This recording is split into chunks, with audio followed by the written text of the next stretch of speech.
Hello and a very good afternoon to all. कैसे हैं भाई आप सब। और इसी के साथ आज के सेशन की शुरुआत करते हैं, जहां हम बात करने वाले हैं आपके हृदय के अंदर होने वाले सभी रोगों के बारे में।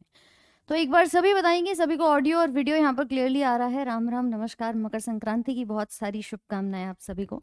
और इसी के साथ लास्ट सेशन में हम लोगों ने मानव के हृदय के बारे में चर्चा की थी कि कैसे हम बीपी को मापते हैं, क्या ईसीजी होता है और क्या कुछ आप लोगों की बॉडी के अंदर हृदय की फंक्शनिंग देखी जाती है। आज बात करेंगे मानव के जितने भी रोग आप सुनते हैं उनमें से हमारी एग्जाम्स में क्या क्या पूछा जाता है कि हार्ट अटैक क्या है, हार्ट फेल क्या है, किसे कहते हैं आपके कार्डियक अरेस्ट को, या दिल ने धड़कना बंद कर दिया। तो तैयार हैं सभी। गुड आफ्टरनून, राम राम भाई। माही, थानवी, राव, चलो।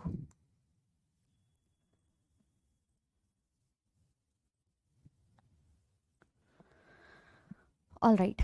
सो कुछ इंपॉर्टेंट चीजें सबसे पहले यहाँ पर हम नोट करेंगे, जैसे कि अगर हम हृदय के अंदर होने वाले सबसे पहले रोग के बारे में बात करें, इसे कहा जाता है आपका हाइपरटेंशन। सभी जानते हैं कि मैम हाई ब्लड प्रेशर एक बहुत ही आम समस्या है। आम समस्या है, लेकिन इसके साथ साथ इस रोग को हम एक नाम दे देते हैं, हाई ब्लड प्रेशर को हाइपर टेंशन के नाम से, कि उच्च रक्तचाप है। ये हम पिछले सेशन में भी डिस्कस कर चुके थे कि ये मुख्य तौर पे आपके हृदय की बीमारियों को कराने में सक्षम होता है। कहते हैं ना, टेंशन बहुत ज्यादा है। आपको भी है? क्यों, आप लोगों को भी टेंशन बहुत ज्यादा है क्या? एक बात ये बताओ। अलग ही समस्या लेकर के बैठते हैं मैडम हम भी।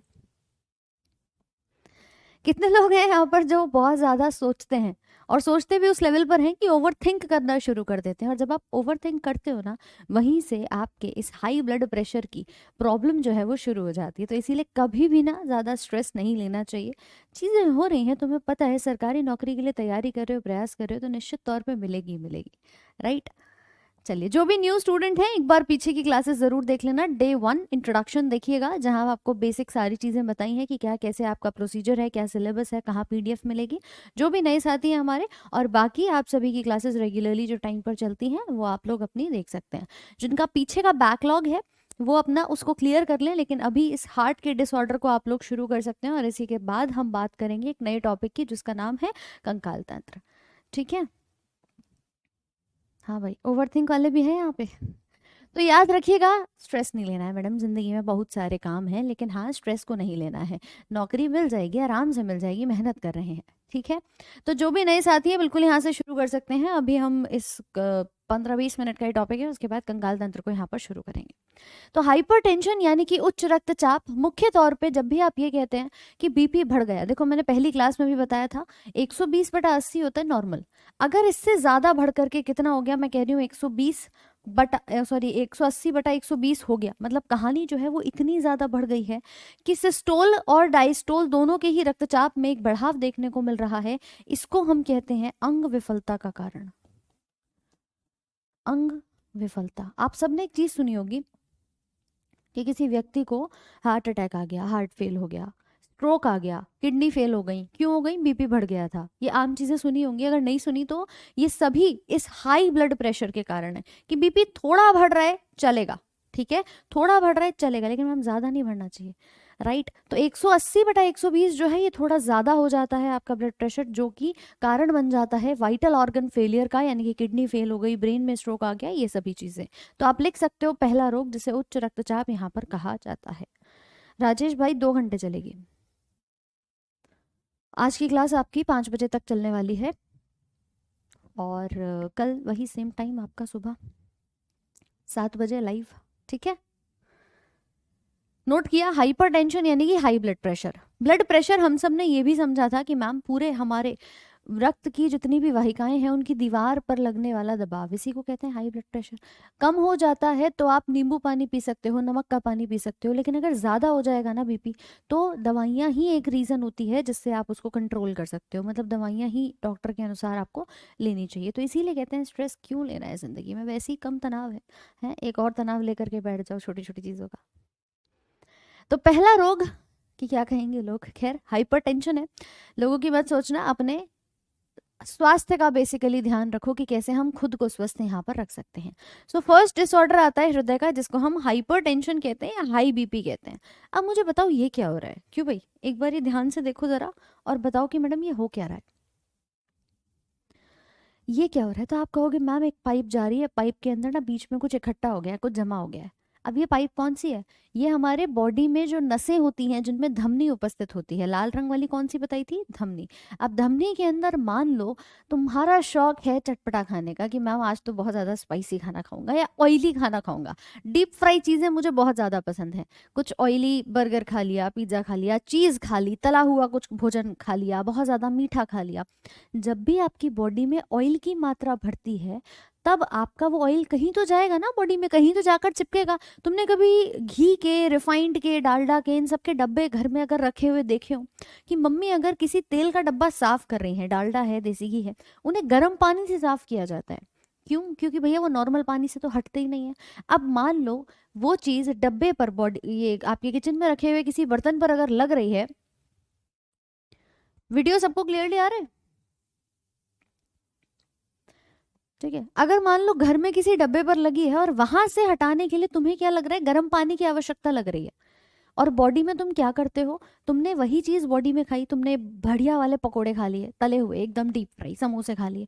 अब उसका जो ऑयल है, जो कोलेस्ट्रॉल है, वो जाएगा बॉडी में, जमा होगा। और जब वो जमा हो जाएगा तो जाकर के इन धमनियों के अंदर ना ऐसा क्लॉट बना लेता है, एक थक्का बना लेता है, जाके यहाँ पे धीरे धीरे करके पहले थोड़ा सा इकट्ठा होगा, फिर और ज्यादा होगा, वक्त के साथ ये बिल्कुल आपका इकट्ठा यहाँ पर होता चला जाएगा कि यहाँ से एक दिन ऐसा आएगा कि ये बिल्कुल ही बंद कर देगा इस रास्ते को। पहले थोड़ी जमावट थी, फिर बढ़ी, एक लेयर ऐसे ऐसे करके बढ़ती चली जाती है।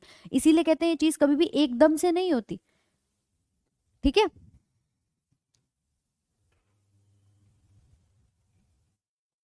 ये चीज कभी भी एकदम से नहीं होती। तो जब भी कुछ ऐसा दिखाई देता है ना और हम ये कहते हैं कि आपकी बॉडी में कोलेस्ट्रॉल जमा हो गया है, अब तुम गए मैम समोसे खाने, समोसे खाने के बाद तुमने क्या करा? तुमने कहा भैया एक ठंडी बिल्कुल कोल्ड ड्रिंक की बोतल, ठंडा चिल्ड पानी चाहिए। वो ठंडा पानी, वो ठंडी कोल्ड ड्रिंक और जाकर के ना उस कोलेस्ट्रॉल को अंदर धमनियों में जमा देती है। सोचो जरा, घर में जो तेल का डब्बा है उसमें मैं और ठंडा पानी डालूंगी तो वो फ्रीज हो जाएगा ना। तुम गर्म पानी का सेवन करोगे तो शायद एक बार को मेल्ट होकर के वो बॉडी में आगे बढ़ जाए। इसीलिए कहते हैं, आप अगर भारत में देखेंगे तो सब क्या करते हैं? एक समोसे, एक पिज्जा के साथ एक ठंडी कोल्ड ड्रिंक की बोतल, जो कि अत्यधिक हानिकारक है आपके शरीर के लिए। आप फॉरेन कंट्रीज में जाइए, जापान वगैरह में देखो तो वहां पे ना जब भी कोई भी आप खाना खाते हो उसके तुरंत बाद गर्म पानी का सेवन करते हैं वो लोग। क्यों करते हैं? कि जो कोलेस्ट्रॉल हो एटलीस्ट वो डिजोल्व हो जाए। क्या मेरी बात सबको समझ में आ रही है? तो यही है जो हमारा कहते हैं ब्लॉकेज बन गया धमनी के अंदर। ये धमनी जा रही थी आगे की तरफ आपके हृदय तक ब्लड को लेते हुए, और अगर मान लो इसके अंदर कहीं पर भी ये क्लॉट आ गया तो ये आपके हृदय तक ब्लड को नहीं पहुंचा पाती है। क्या मेरी बात सबको समझ में आ रही है भाई? इसी के साथ ब्लड का प्रेशर बढ़ जाएगा। अब तुमने देखा कि यहाँ पर, इधर देखो ध्यान से, यहाँ पर ना जब ये डिजोल्व, जब ये आपका थक्का नहीं था तो ब्लड नॉर्मली जा रहा था। जब ये जमा होगा तो अब ब्लड को जाने में समस्या होगी कि नहीं होगी? जल्दी जरा बताओ। और ब्लड का प्रेशर और तेज होगा कि जरा सी पतली सी, जैसी मैंने उसके रेडियस को कम कर दिया तो उसका प्रेशर और ज्यादा बढ़ गया। इसीलिए तुम्हारा जब भी ब्लॉकेज होता है उन व्यक्तियों के अंदर हाई बीपी का प्रॉब्लम देखा जाता है। ठीक है, गर्म पानी पीते रहे तो काम सही से नहीं चलता रहेगा। गर्म पानी सुबह उठ के एक गिलास जरूर पिया करो, डाइजेशन के लिए अच्छा होता है। जब भी कुछ ऐसा ऑयली खाना खाते हो ना उसके तुरंत बाद पहली चीज तो पानी नहीं पीना चाहिए, और अगर पीते हो तो गर्म पानी पीना चाहिए, एकदम ठंडा चिल्ड नहीं पीना चाहिए। ठीक है, इसीलिए आपको ये समस्याएं आजकल ज्यादा देखने को मिल रही हैं। तो इस रोग को कहते हैं भाई कोरोनरी आर्टरी डिसऑर्डर। इसको नहीं कहते, इसको कहते हैं, क्या हुआ, चलो, तो इस रोग को कहा जाता है कोरोनरी धमनी का रोग। कोरोनरी धमनी वो धमनी थी जो आपके हृदय तक ब्लड को ले जा रही थी, हृदय तक रक्त को लेकर जाती है। ये मेन धमनी होती है आपकी। तो ये एक और नाम से जानी जाती है, जैसे कहते हैं एथेरोस्क्लेरोसिस। ये बीमारी का नाम होता है जब आपके जो मुख्य धमनी है उसके अंदर ब्लॉकेज दिखाई देता है। राइट, तो इसको लिख सकते हैं कि यह वसा, कोलेस्ट्रॉल या कैल्शियम, इन सबके जमाव के कारण आपका जो रक्त वाहिकाएं हैं उनको प्रभावित करती है और रक्तचाप को बढ़ा देती है, धमनियों के ल्यूमेन को संकरा बना देती है। ये आप लिख सकते हैं, रक्तचाप को भी बढ़ाती है।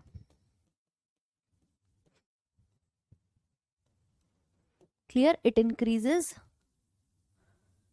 Blood pressure.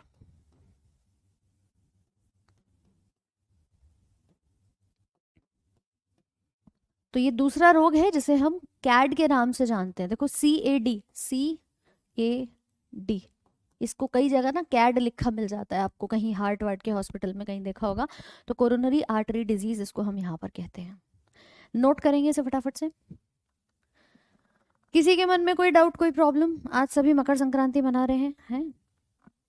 आज तुम लोग को पता था क्लास लगने वाली है 3 बजे। चलिए, तो कोरोनरी आर्टरी डिजीज यानी कि एथेरोस्क्लेरोसिस के नाम से ये जानी जाती है। तो पहला रोग हाइपरटेंशन पढ़ा, दूसरा हमने देखा जहां कोलेस्ट्रॉल का जमाव हो रहा है, ब्लॉकेज आपको देखने को यहाँ पर मिल रहा है। अभी तीसरा रोग आता है जहां अचानक से सीने में दर्द उठना शुरू हो जाता है। अभी ठंड के टाइम में भी आप देखोगे सबसे ज्यादा लोग किससे प्रभावित होते हैं, सबसे ज्यादा लोगों को क्या देखने को मिलता है? वो ये देखते हैं कि भाई सडनली कोई जिम कर रहा है, कोई डांस कर रहा है, कोई एक्सरसाइज कर रहा है, उसको क्या हो रहा है, सीने में दर्द उठना शुरू हो रहा है।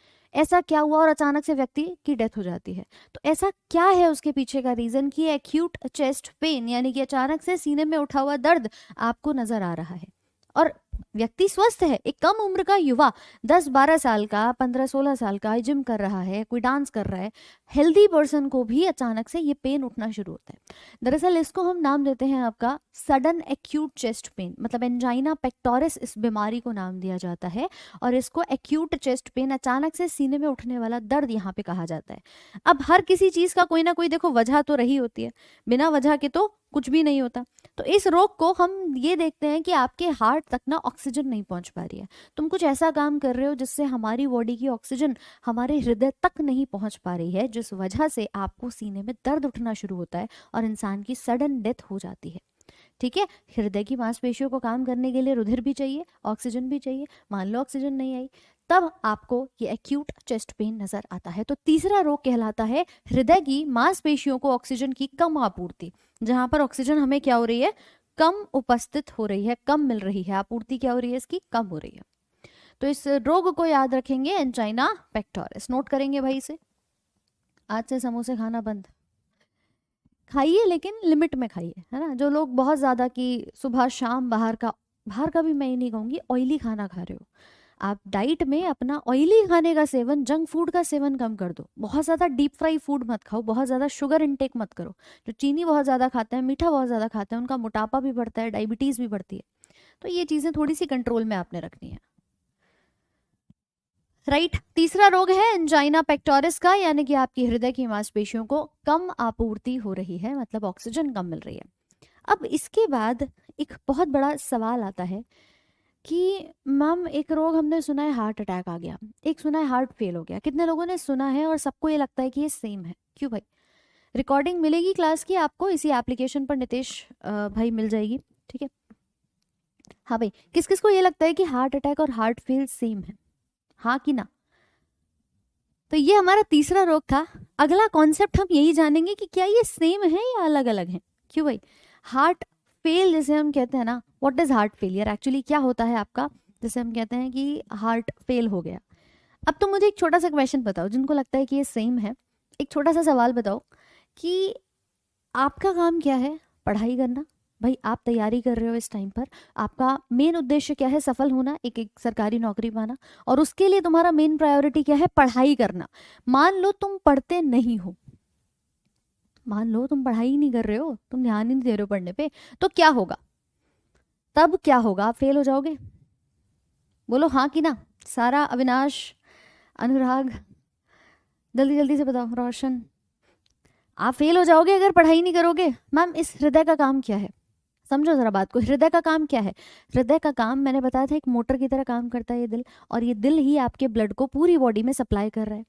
अगर मैं आपसे कहूँ कि ये ब्लड को पंप ही नहीं कर रहा, ये ब्लड को सप्लाई ही नहीं कर रहा, तो ये फेल हो गया। हार्ट आपका वो काम कर ही नहीं रहा जिस काम के लिए वो बना है। आप बने हो पढ़ने के लिए, आप पढ़ ही नहीं रहे हो, तो फेल हो गए। सिमिलरली अगर हार्ट का काम ब्लड को पंप करना है पूरे शरीर में, और अगर ये नहीं कर पा रहा, इसका मतलब हार्ट फेल हो गया।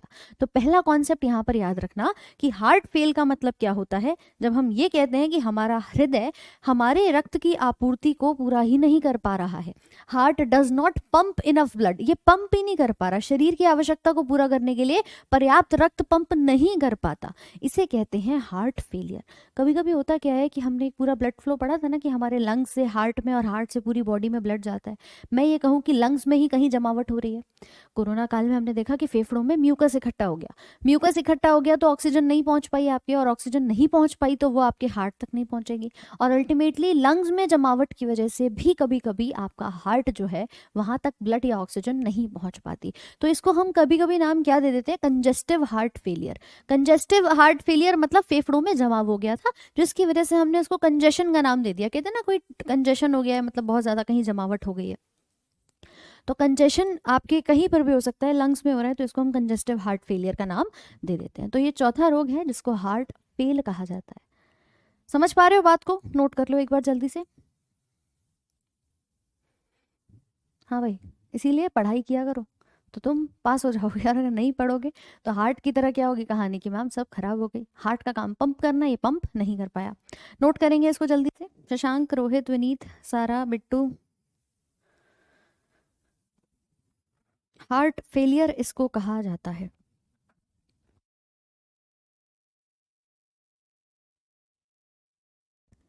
क्लियर है यहाँ तक सब कुछ? एंजाइना पेक्टोरिस अलग था, हार्ट फेलियर अलग है। ऐसे ही एक और रोग आता है जिसका नाम है हार्ट अटैक। ठीक है मैम, इसे ही कार्डियक अरेस्ट कहते हैं क्या? नहीं नहीं अविनाश भाई, इसको कार्डियक अरेस्ट नहीं कहते, अभी पढ़ेंगे उसके बारे में। अब मान लो कि मैम हार्ट फेल तक तो हम समझ गए कहानी। कोई व्यक्ति है, कहीं रास्ते में जा रहा था, और रास्ते में जा रहा था तो अचानक से उसको क्या हुआ, मिर्ची नहीं लगी, अचानक से उसको किसी ने पकड़ के कूट दिया, उसकी पिटाई विटाई कर दी। अब क्या होगा, उसके ऊपर एक हमला हुआ, उसके ऊपर अटैक हुआ कि भाई 3-4 लोग आए, उसको घेर लिया, वो व्यक्ति अकेला कहीं जा रहा था, उसको पकड़ के पिटाई विटाई कर दी। तो उसके ऊपर अटैक हुआ, और अटैक हुआ तो उसके हाथ पाँव में थोड़ी बहुत चोट भी आ गई। हम फिलहाल वो बच के अपना निकल गया है, लेकिन थोड़ी बहुत चोट उसके हाथ पाँव में आ गई। अब उसके ऊपर जब अटैक हुआ है तो इसका मतलब कहीं ना कहीं कुछ चोट भी आई है, कहीं से खून बहना भी शुरू हो जाता है। ठीक है, कुछ कहीं कट भी लगा होगा, ऐसी छोटी मोटी चोटें आती हैं। क्यों भाई, ऐसी छोटी मोटी चोट आती है। तो अगर हम आपको ये कहें कि आपका हार्ट अटैक, मतलब ये तो हमने इंसान के ऊपर एक अटैक देख लिया, अगर मैं कहूँ हार्ट पे कुछ अटैक हो रहा है, और हार्ट पे अटैक हो रहा है, इसका मतलब हार्ट जो है, जिसका जो काम है वो कर ही नहीं पा रहा। कैसे नहीं कर पा रहा, कि हृदय तक जो ब्लड पहुंचना चाहिए ताकि वो ब्लड आगे पंप हो जाए, हार्ट पे हमला हो गया, या हार्ट की मांसपेशियों पे हमला हो गया, वो डैमेज हो गई और आपका हार्ट वो काम नहीं कर पाए, उसको कहते हैं हार्ट अटैक। हृदय पर क्या हुआ, अटैक हो गया, हमला हो गया, हार्ट की जो मांसपेशियां थी वो क्या हो गई, डैमेज हो गई। बोलो बात समझे कि नहीं समझे? हाँ भाई, ये देखो इतना इंपॉर्टेंट टॉपिक चल रहा है और इनको हार्ट ब्रेक याद आ रहा है।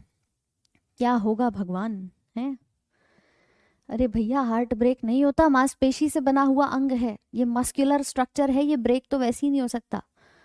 देखिए इधर, ये क्या हो रहा है, ये आपकी सारी धमनियां हैं जो आगे जाकर के ब्लड को लेकर के जा रही हैं।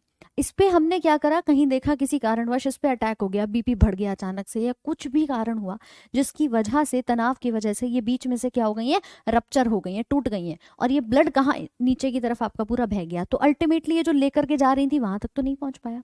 इसी को कहते हैं हार्ट अटैक। आप लिख सकते हैं कि आपकी हृदय की जो मांसपेशियां हैं वो डैमेज हो गई हैं। क्यों? क्योंकि वहां तक पूरी रक्त आपूर्ति नहीं मिल पाई है, इनएडिक्वेट ब्लड सप्लाई के कारण क्या हो गई है, क्षतिग्रस्त हो गई हैं। तो दिल का दौरा पड़ना या हार्ट अटैक, इसी को कहा जाता है अपर्याप्त रक्त आपूर्ति से हृदय की मांसपेशियां क्या हो गई हैं, क्षतिग्रस्त हो गई हैं। बोलो समझे कि नहीं समझे? तो आप बताओ, हार्ट अटैक और हार्ट फेल अलग अलग है ना? फेल होना मतलब हार्ट पंप नहीं कर रहा, और अटैक होना, दिल का दौरा पड़ना मतलब किसी कारण से हृदय तक ब्लड नहीं पहुंच पाया, ब्लड की आपूर्ति ही नहीं हुई है। ठीक है, पंप तो बाद में करेगा वो। तो इन दोनों में अंतर है, अगली बार कोई कहे तो समझा देना कि भाई सुन, हार्ट अटैक और हार्ट फेल अलग अलग होते हैं, एंजाइना पेक्टोरिस अलग है। अब इसको एक बार लिख लेना। अगला जो आता है उसे कहते हैं कोरोनरी थ्रोम्बोसिस। मैंने तुम्हें कुछ शब्द लिखवाए थे, उसमें कोरोनरी वर्ड किसके लिए आ रहा था, हार्ट के लिए आ रहा था। ठीक है, पिछले सेशन में लिखवाए भी थे। कोरोनरी थ्रोम्बोसिस, थ्रोम्बो वर्ड जो आ रहा था, थ्रोम्बोसाइट से याद करो, प्लेटलेट्स का काम क्या था, थक्का जमाने का था। क्यों भाई, थ्रोम्बो, जो थ्रोम्बोसाइट्स थे वो प्लेटलेट्स के लिए हमने एक नाम दिया था, और वही प्लेटलेट्स क्या काम कर रहे थे, थक्का जमाने का काम कर रहे थे। ठीक है, तो आपके हृदय के अंदर जो कोरोनरी वर्ड आ रहा है और थ्रोम्बोसिस वर्ड आ रहा है, इसका मतलब क्या होता है कि एक ऐसी धमनी जो आपके हृदय तक ब्लड को ले जा रही है, बट अचानक से वहां पर क्या हो गया, एक थक्का जम के तैयार हो गया। कोरोनरी धमनी में थक्का बन जाना, जिस कारण से आपका ब्लड आगे नहीं पहुंच पाएगा, इसे कहते हैं कोरोनरी थ्रोम्बोसिस। बोलिए बात क्लियर है कि नहीं? मैम हार्ट में छेद के ऑपरेशन के द्वारा बंद नहीं किया जा सकता। विनीत भाई उस पर डिटेल में चर्चा करेंगे अलग से। हालांकि ऐसा नहीं है, कर देते हैं, डिपेंड करता है कि वो होल कितना बड़ा है। कुछ के बचपन से होता है, फोसा ओवैलिस करके नाम दिया जाता है, तो कुछ अलग अलग कैटेगरीज पे डिपेंड करता है कितने डिग्री का वो होल आपको देखने को मिल रहा है। क्लियर? तो इन दोनों रोगों को एक बार जल्दी से लिख लो, हार्ट अटैक और कोरोनरी थ्रोम्बोसिस। और मुझे जल्दी से बताओ यहाँ तक चीजें क्लियर हुई कि नहीं?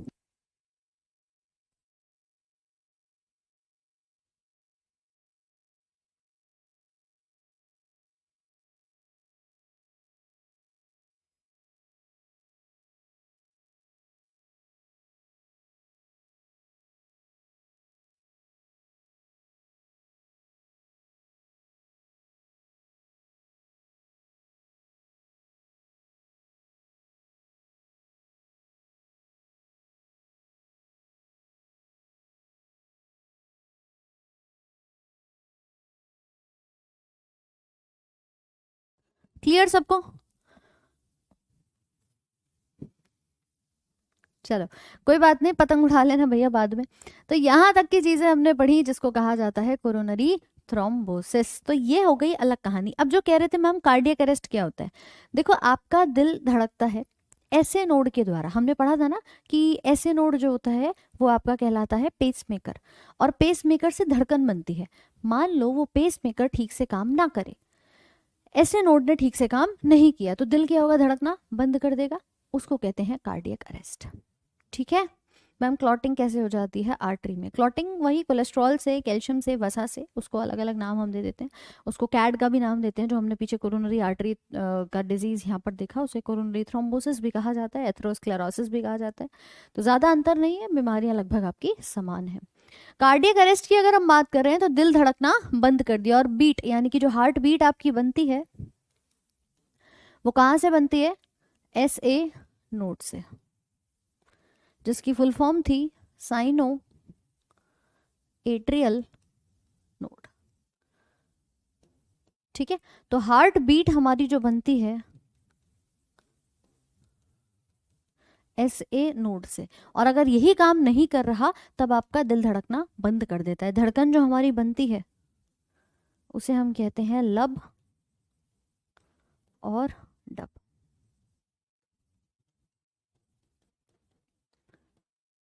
क्लियर? तो ये आपका आखिरी रोग यहां पर हो जाएगा, लब और डब। नंबरिंग 5 और 6, हाँ नंबरिंग इसी अकॉर्डिंग कर लेना, कोई दिक्कत नहीं है। ठीक है, जिस सीरीज में आप लिख रहे हो उसी सीरीज में नंबरिंग कर लेना। देखो कोशिश कर रहे हैं 7 AM वाली क्लास आपकी थोड़ा सा आगे पीछे कर दी जाए, तो अभी फिलहाल कल तो वही टाइम रहेगा, अगर चेंज हुआ तो आपको इन्फॉर्मेशन मिल जाएगी, या तो फिर रात को 11 बजे होगी या फिर आपकी सुबह 7 बजे। क्लियर है सबको?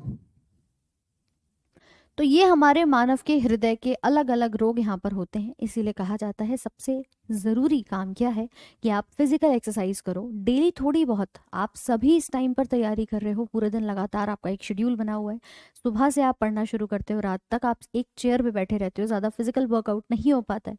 तो आप सबसे यही कहूँगी दिन में चाहे 15 मिनट निकालो, पर वो 15 मिनट ना ऐसे होने चाहिए कि आप उन 15 मिनट में अपने बॉडी को एक्टिव कर पा रहे हो, फिजिकल एक्सरसाइज कर पा रहे हो। इस काम पे ध्यान दीजिए, क्योंकि बॉडी कहीं ना कहीं आपकी एक मशीन ही है, अगर नहीं चलाओगे ना तो ये मशीन का तेल जो है ना, वो कहते हैं ना कि कम हो जाता है, सूख जाता है, बस वही चीज़ शरीर में देखने को मिलेगी और वहीं से रोग बनने शुरू हो जाते हैं। इसीलिए मेक श्योर कि आप थोड़ा बहुत एटलीस्ट फिजिकल वर्कआउट ज़रूर से यहाँ पर कर रहे हैं। ठीक है, तो ये सारी की सारी जो बीमारियां हैं हमारी, ये हमारे हृदय के अंदर बनती हैं, जिनके बारे में हमने चर्चा करी थी। बाकी देखो होती तो बहुत सारी है, मैं पहले भी आपसे कहा था कि अपने को कोई पीएचडी नहीं करनी, अपने को उतना पढ़ना है जितना हमारे पेपर के लिए इम्पोर्टेंट है। ठीक है, हमारे पेपर के लिए इम्पोर्टेंट है। तो एक काम जरूर से कर लेना कि अपने स्वास्थ्य का ध्यान रखो। बाकी ह्यूमन हार्ट जो है वो आपका होता है कंप्लीट, मानव का जो हृदय से संबंधित रोग हैं और इसके साथ जितने भी हमने कॉन्सेप्ट थे उनको हमने कर लिया है कवर। अब एक बार मुझे जल्दी से बता दो, अगला टॉपिक शुरू करते हैं जिसका नाम है मानव का कंकाल तंत्र यानी कि स्केलेटल सिस्टम, कि ये जो 206 हड्डियां हैं ना, ये कैसे व्यवस्थित हैं, जरा इनके बारे में भी पढ़ लिया जाए। ठीक, इसका पीडीएफ मैं अभी क्लास के बाद आप लोग का अपलोड करवा दूंगी, तो वो आप लोग चेक कर लेना। मैम नींद नहीं खुलती है। चलो ठीक है, देखते हैं सारा एक बार जो भी आपकी व्यवस्था बनती है। ठीक है वंशिका, सेकंड डिजीज ये रही जिसको कोरोनरी आर्टरी डिजीज कहा था, एथेरोस्क्लेरोसिस के नाम से हमने जाना था। क्लियर? चलिए, तो नेक्स्ट हमारा जो टॉपिक रहेगा उसके बारे में एक बार डिस्कस कर लेते हैं। बाकी ये पीडीएफ आपको पूरी मिल जाएगी, इसको लिख सकते हो। अगला टॉपिक, मानव की बॉडी में पाए जाने वाली 206 हड्डियां। ठीक है, अभी 206 हड्डियां तो हमें पता है कि मैम पूरा शरीर एक ढांचा है। क्या है? एक हड्डियों का ढांचा है। कहते हैं इस पूरे फ्रेमवर्क में ये जो हम पूरी 206 हड्डियां देख रहे हैं ना, अगर ये हड्डियां आपकी उपस्थित हैं तो आपकी बॉडी प्रॉपरली, आप सीधा खड़े हो पा रहे हो, आप इजीली अपने बॉडी के साथ कोई भी क्रिया जो है वो यहाँ पर कर सकते हो। तो यही बॉडी का बैलेंस, एक ढांचा बनाने में क्या करती हैं? मदद करती हैं। ठीक है, चलो तो अब पढ़ लेते हैं जरा मानव के कंकाल तंत्र को। कुछ इस प्रकार से सारी की सारी हड्डियां, ये कंकाल जैसे बचपन में बहुत ज्यादा डरते भी थे, है ना। ऐसे नोड को नापते कैसे? ऐसे नोड नापा नहीं जाता। ऐसे नोड आपका एक कोने में एक हिस्सा होता है जो आपके राइट एट्रियम में, जो आपका दायां आलिंद है, वहां पर उपस्थित होता है। तो सिर्फ एक हिस्सा है जहां से धड़कन अपने आप बननी शुरू हो जाती है। इसे मापते नहीं है, बीपी थोड़ी है जो मापोगे। ठीक है, तो देख पा रहे हो ये ढांचा कि अगर डांस कर रहे हो, बॉडी में कुछ भी मूवमेंट हो रहा है, वो सिर्फ इन हड्डियों की वजह से और हड्डियों के बीच में लगे हुए जोड़ों की वजह से। तो इस पूरे तंत्र का इस पूरे तंत्र को हम यहाँ पर कंकाल तंत्र कहते हैं। जैसे अलग अलग सिस्टम पढ़े, पाचन कराने वाला पाचन तंत्र था, श्वसन कराने वाला श्वसन तंत्र था, जहाँ सारे ऑर्गन सिर्फ रेस्पिरेशन में मदद कर रहे थे। हृदय के परिसंचरण में हमने रुधिर पढ़ा, रक्त की वाहिकाएं पढ़ी और हृदय पढ़ा कि कैसे ये सारे मिलकर के काम कर रहे हैं। अब हड्डियां जो है पूरी की पूरी, ये क्या काम कर रही हैं आपकी? ये काम करती हैं आपके लोकोमोशन में, मूवमेंट में। तो ये आपको थोड़ा सा जो कंप्लीट, हाँ अनामिका पीडीएफ क्लास के बाद मिल जाएगी। ये जो पूरा कंप्लीट कंकाल तंत्र है, इसके ऊपर हमें डिस्कशन यहाँ पर आज करना है। इसी कंकाल तंत्र में हम इसे दो मुख्य भागों के अंदर बांटेंगे। ठीक है, इधर देखो, चलो। स्केलेटल सिस्टम,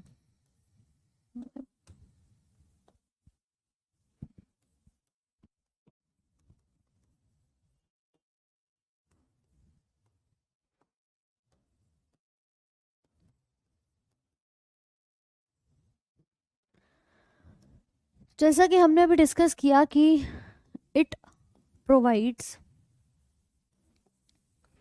अ फ्रेमवर्क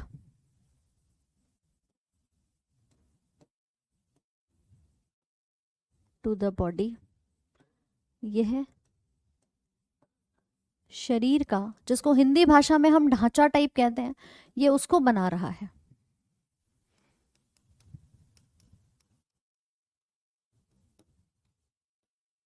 ठीक है, ये पूरा कंकाल तंत्र बना किससे होता है? 206 हड्डियों से। यह 206 हड्डी से बना हुआ है। अब जब बात आती है हड्डी की, तो आप लिख सकते हैं स्टडी ऑफ बोन्स। क्यों भाई? बोन्स के लिए एक शब्द बताया था कल, मतलब लास्ट सेशन में, कि हड्डियों के लिए एक शब्द आता है नाच रहा है, नाचने दो उसको। तुम इधर देखो,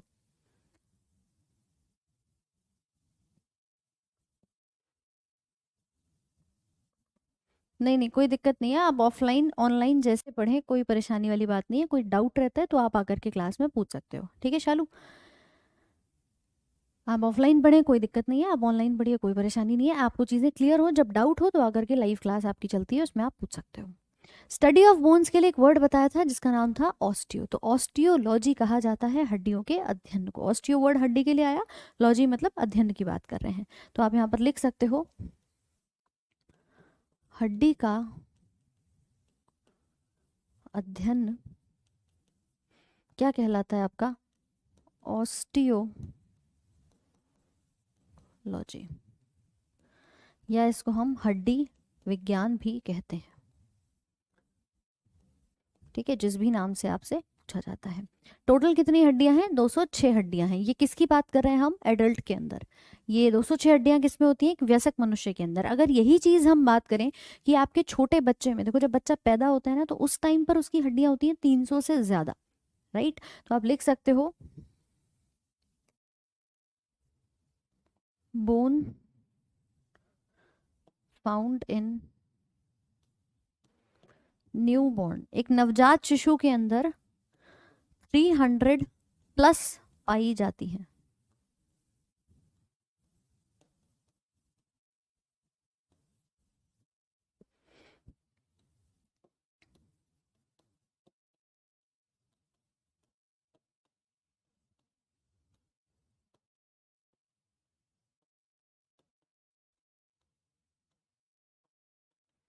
ठीक है भाई, नवजात शिशु में 300 से ज्यादा हड्डियां होती हैं, और वयस्क के अंदर जैसे जैसे वो बड़ा होता है तो उसके अंदर सिर्फ कितनी रह जाती हैं, 206 हड्डियां। आप बोलोगे मैम कहाँ गई, 300 से ज्यादा हड्डियां थी और जैसे बड़े हुए कितनी रह गई आपकी, 206 रह गई। तो भैया ये सारी हड्डियां फ्यूज हो गई, आपस में मिल गई और गायब हो गई, मिलकर के एक सिंगल हड्डी इन्होंने बना ली। तो ऐसे करके कई जगह पर आपको दिखाई देगा।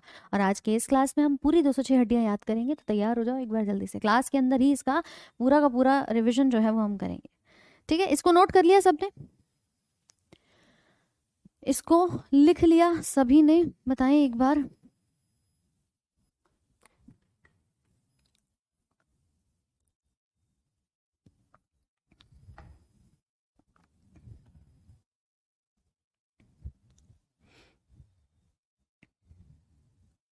ठीक है, 300 से कम कैसे होती है सब बात करेंगे आपके इस चैप्टर के अंदर। तो अब अगर हम हड्डियों को पढ़ें, हम सर से लेके पांव तक 206 हड्डियां हैं।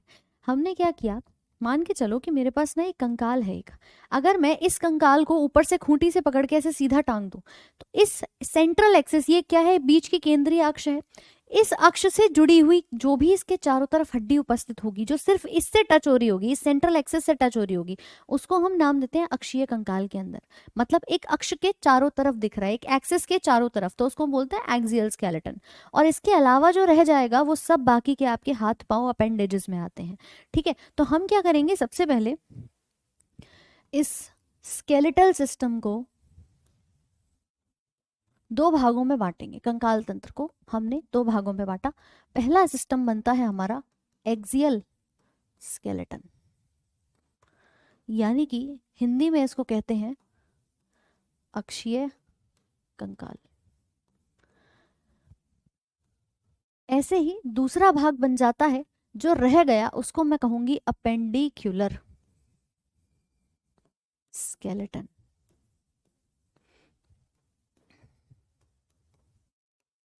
परिष्टि कंकाल। ठीक है, अपेंडिकुलर स्केलेटन और एक्सियल स्केलेटन। आपसे पूछे कितनी कितनी हड्डियां होती हैं, तो भाई 80 हड्डियां मुझे यहां दिखाई देती हैं और 126 हड्डियां मुझे यहां दिखाई देती हैं। कुल मिला के कितनी हो गई आपकी, 206 हड्डी।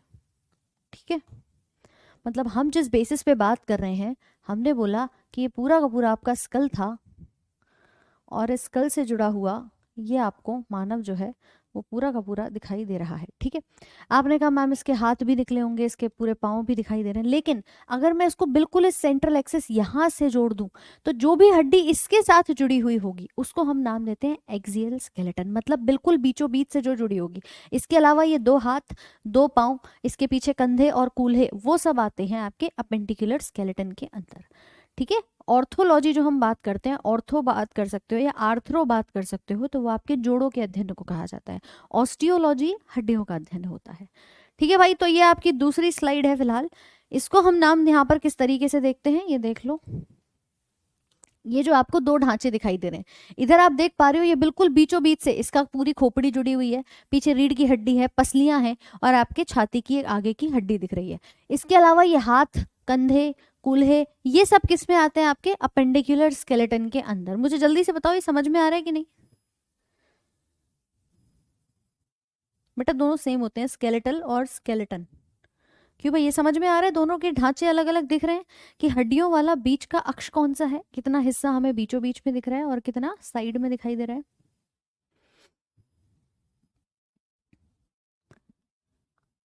ठीक, आगे बढ़े, चलिए। तो इसी को हमें यहाँ पर बात करनी है कि कैसे कैसे हमारी हड्डियां यहाँ पर व्यवस्थित होती हैं। अब देखो, सबसे पहली चीज समझो, अगर मैं अक्षीय कंकाल की बात कर रही हूँ, तो अक्षीय में कौन कौन आता है, ये ऊपर वाला स्कल आएगा। स्कल के साथ जुड़ी हुई ये पीछे जो पूरी रीढ़ की हड्डी जाती है वो आएगी। ये सारी जो पसलियां आती हैं वो आती हैं, और एक छाती पे आगे की तरफ एक टाई बोन पाई जाती है वो आती है। ये चार चीजें आती हैं हमारे अक्षीय कंकाल के अंदर। लिखना शुरू करेंगे कैसे कैसे होती हैं, अभी तुम्हें याद कराते हैं इसको। इन जनाब को जरा हटा दें यहाँ से, ठीक है। नंबर 1 आपका इस अक्षीय कंकाल में आता है स्कल। स्कल जिसको हम पूरी की पूरी खोपड़ी कहते हैं, इस खोपड़ी के अंदर पाई जाती हैं 29 हड्डियां। कितनी? टोटल 29 हड्डियां। इसके अलावा दूसरी आती हैं आपकी पसलियां, यानी कि रिब्स। पसली होती है हमारी 24, ये जोड़ी में पाई जाती हैं, आप लिख सकते हो 12 जोड़ी ये उपस्थित होती हैं, 12 पेयर्स पाए जाते हैं। तीसरी होती है हमारी वर्टिब्रल कॉलम, यानी कि जिसको हम कहते हैं कशेरुक।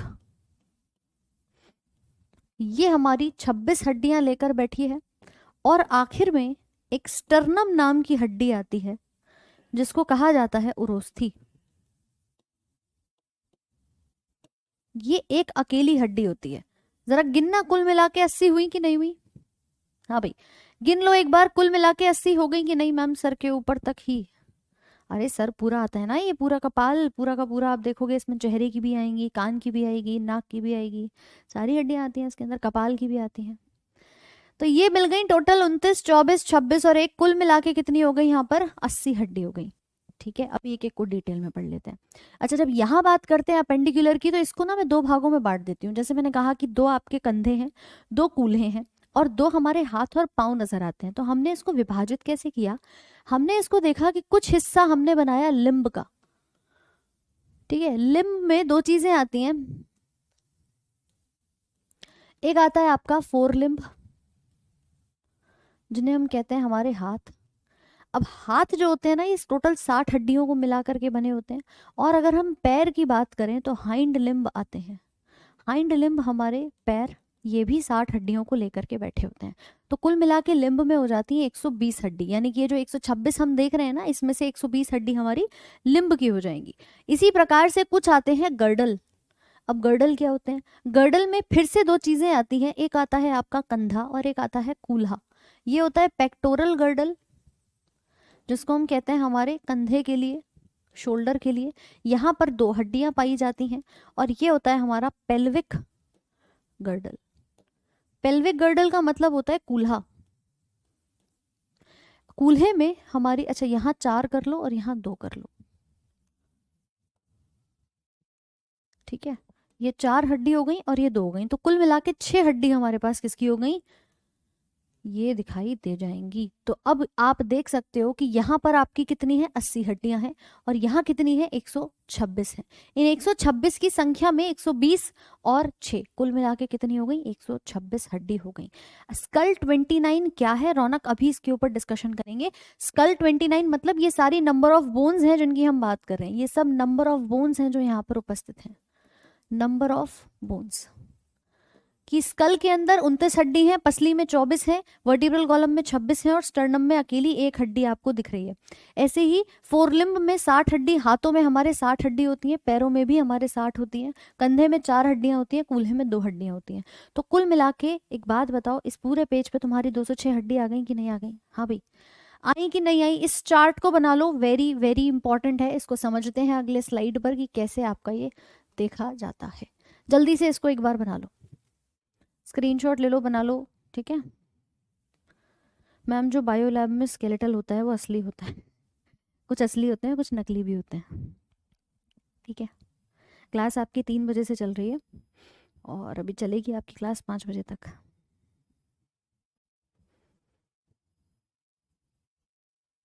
समझ आ रहा है सबको? कोई डाउट, कोई प्रॉब्लम?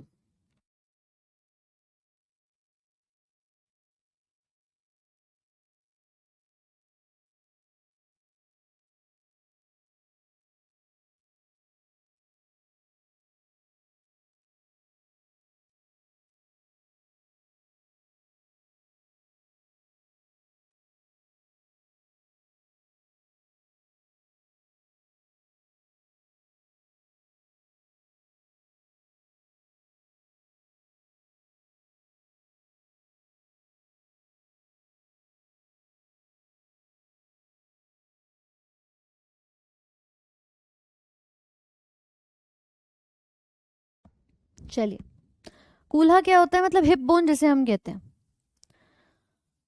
हिप बोन जिसे हम कहते हैं, ठीक है, कूल्हे की हड्डी। तो आप देखो एक एक करके समझते हैं, स्टार्ट करते हैं हमारे स्कल से, खोपड़ी से, कि खोपड़ी में 29 हड्डियां कैसे उपस्थित थी। ये बना लिया है सबने, हेडिंग डालेंगे अगली स्कल की।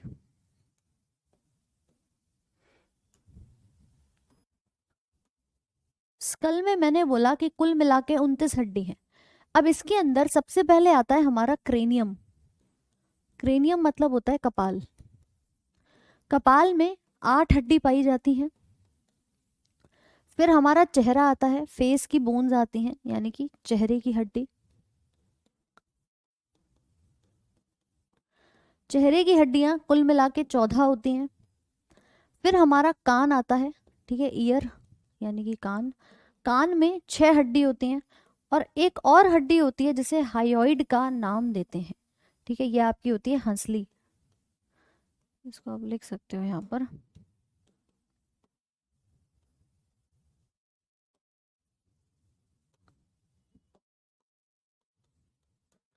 ये होती है अकेली एक। कुल मिला के कितनी हो गई, 29 हो गई। कैसे कैसे होती हैं, इधर सुनो, कैसे कैसे होती हैं वो देखते हैं। पेक्टोरल है ये, है ना, इसको कहते हैं पेक्टोरल। इसकी स्पेलिंग है पूरी PECTORAL, और नीचे वाला है पेल्विक, PELVIC। किसी ने गलत लिखा हो तो सही कर लेना, पेक्टोरल और पेल्विक। तो इसी के बारे में हम कह रहे हैं। पहला हमारा कपाल की 8, चेहरे की 14 हड्डी, कान में 6। 6 भी कैसे, 3 एक कान में, 3 दो दूसरे कान में, भाई 3 3 ही तो हड्डी होती है दोनों कानों के अंदर, और एक हमारी हाइयोइड की हड्डी। अब जरा इधर देखने पे आ जाओ। हम शुरुआत करते हैं हमारे खोपड़ी से, यानी कि कपाल से। भाई मैं कह रही हूँ कि पूरा का पूरा हमारा ढांचा है, मतलब सिर्फ सर की बात कर रहे हैं। कहते हैं ना कि एक हमारा प्रोटेक्टिव हेलमेट हमारा वैसे ही मौजूद है ब्रेन के ऊपर। तो ब्रेन तो अंदर पाया जाता है, उसके ऊपर एक हड्डियां उपस्थित होती हैं, जो आपकी कुछ इस प्रकार से दिख रही हैं ऊपर की तरफ बैठी हुई, जिन्हें हम ये देख पा रहे हैं कुछ ऐसे। ये ऊपर आपकी एक हड्डी दिख रही है, फिर ये दूसरी दिख रही है, और ये बीच में जुड़ी हुई किससे हैं, आपके टांकों से जुड़ी हुई हैं। ये बीच में आपके कुछ टांके यहाँ पर लगे हुए हैं। तो एक हड्डी ये दिख रही, एक ये दिख रही, एक ये दिख रही, एक पीछे वाला हिस्सा दिख रहा है, उसके पीछे दिख रहा है। तो माथे की temporal, frontal, parietal, occipital, ethmoids, sphenoid, ऐसे करके 8 हड्डियां आपके इस ऊपर वाले ढांचे में मौजूद हैं। कितनी, 8 हड्डी। तो अपने को याद रखना है, यह है हमारा कपाल जिसमें 8 हड्डी पाई जाती है। नीचे जो चेहरा आप देख रहे हो ना, चेहरे में 14 हड्डियां होती हैं, मतलब हमारा ऊपर का जबड़ा, नीचे का जबड़ा, नाक की हड्डी, कान के आसपास की हड्डी। तो ये पूरे फेस के अंदर टोटल मिलाकर maxilla, zygomatic, nasal, lacrimal, 14 bones total pi जाती हैं। ठीक है, समझ पा रहे हो कि नहीं? तो ये देख पा रहे हो कि ये पूरा का पूरा, सोचो कि इनमें से एक हड्डी भी अगर हिल गई तो मैडम रातों रात की ना नींद उड़ जाएगी, क्या दिन और क्या रात। ठीक है, तो इन्हें कहते हैं आपके कपाल के अंदर मौजूद हड्डी। तो 14 चेहरे में और 8 इसके अंदर, तो 22 हड्डी तो मैडम ये हो गई। 22 के बाद जब हम कान की तरफ जाते हैं, तो कान में हमारे मध्य कान के भाग में, देखो कान भी 3 हिस्से लेकर के बैठा हुआ है। ये वाला हिस्सा होता है बाहर के कान का, जो आपका कान का ये पर्दा दिख रहा है, ठीक है। इसके बाद ये अंदर की तरफ आते हैं, तो इसको कहते हैं मध्य कान। और अंदर और जाओगे तो इसको कहा जाता है इनर ईयर, यानी कि भीतरी कान।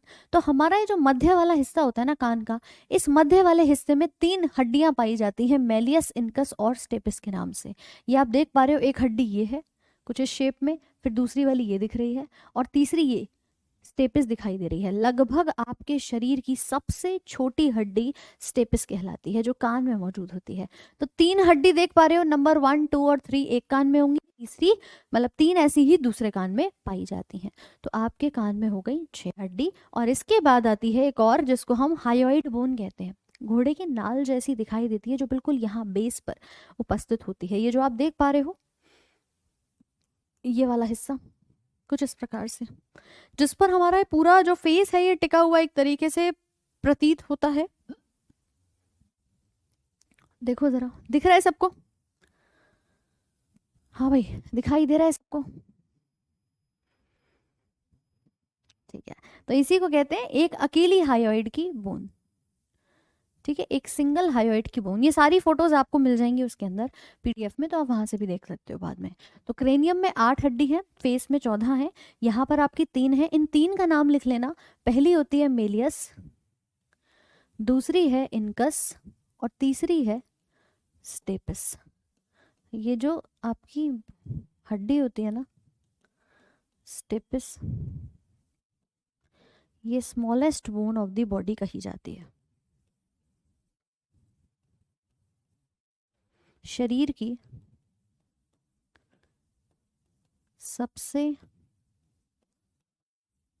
छोटी हड्डी। ठीक है, इसके अलावा एक जो अगर नाम हमें याद रखने हैं वो थोड़ा सा याद रखेंगे किसके बारे में, कपाल की जो हमारी हड्डी होती है, इसमें आती है सबसे पहले टेम्पोरल, फिर आएगी पैराइटल,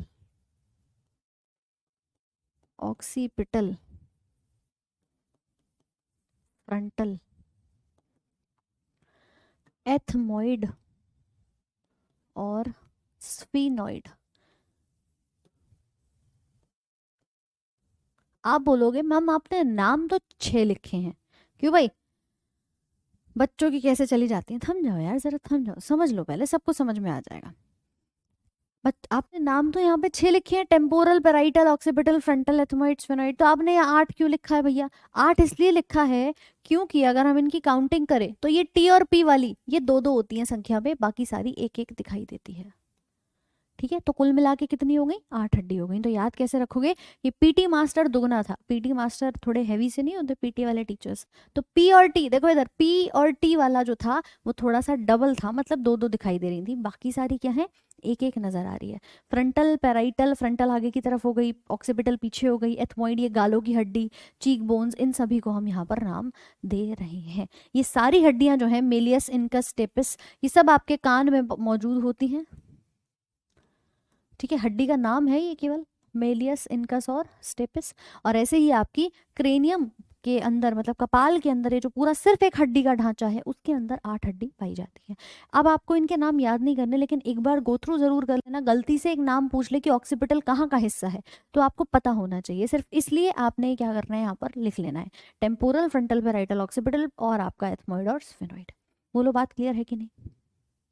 हाँ भाई, ठीक है, इनका नाम याद रखना कि कौन कौन सी दिख रही है। स्कल को टोटल 29 कौन बना रहा है, ये बाकी नहीं याद रखनी है, ऐसी ये 14 भी हमें याद नहीं रखनी है। इसमें हमें क्या याद रखना है कि एक आपका चेहरे के अंदर बात कर रहे हैं, एक हमारा ऊपर वाला और एक नीचे वाला जबड़ा होता है, तो ऊपर वाले जबड़े को नाम देते हैं मैग्जिला का। ठीक है, इसको कहते हैं ऊपर का जबड़ा, अपर जॉ। और एक होता है नीचे का जबड़ा जिसको हम मैंडिबल का नाम देते हैं, निचला जबड़ा। तो ये 2-2 3-3 जो नाम है सिंपली उनको याद करके चले जाना। ये मैग्जिला ऊपर का जबड़ा, ये आपका नीचे का जबड़ा। ये कहाँ होता है? ये सब हमारे चेहरे में दिखाई देता है। ये फेस बोन्स के अंदर 2 हड्डियां आपकी आती हैं। क्लियर भाई? चलो, सेम है, हिंदी इंग्लिश दोनों में सबको समान ही कहा जाता है, मैंडिबल, मैग्जिला और बाकी आपके स्कल में। तो स्कल की 29 हड्डी बोलो, याद हो गई कि नहीं? किसी को लग रहा है कि मैम बहुत ज्यादा टफ है?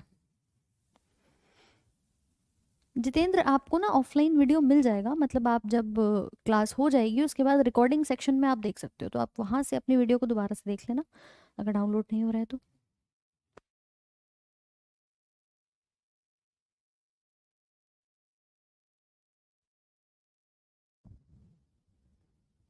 क्लियर? कोई डाउट?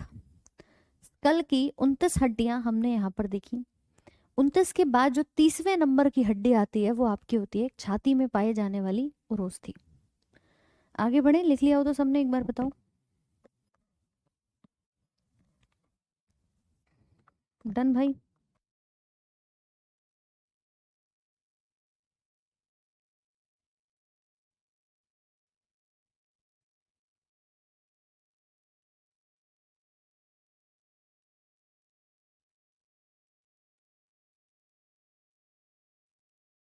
रंजीत, मेलियस जो है हड्डी का नाम है, ठीक है, हड्डी का नाम है। 3 एक कान में होंगी, 3 दूसरे कान में होती हैं।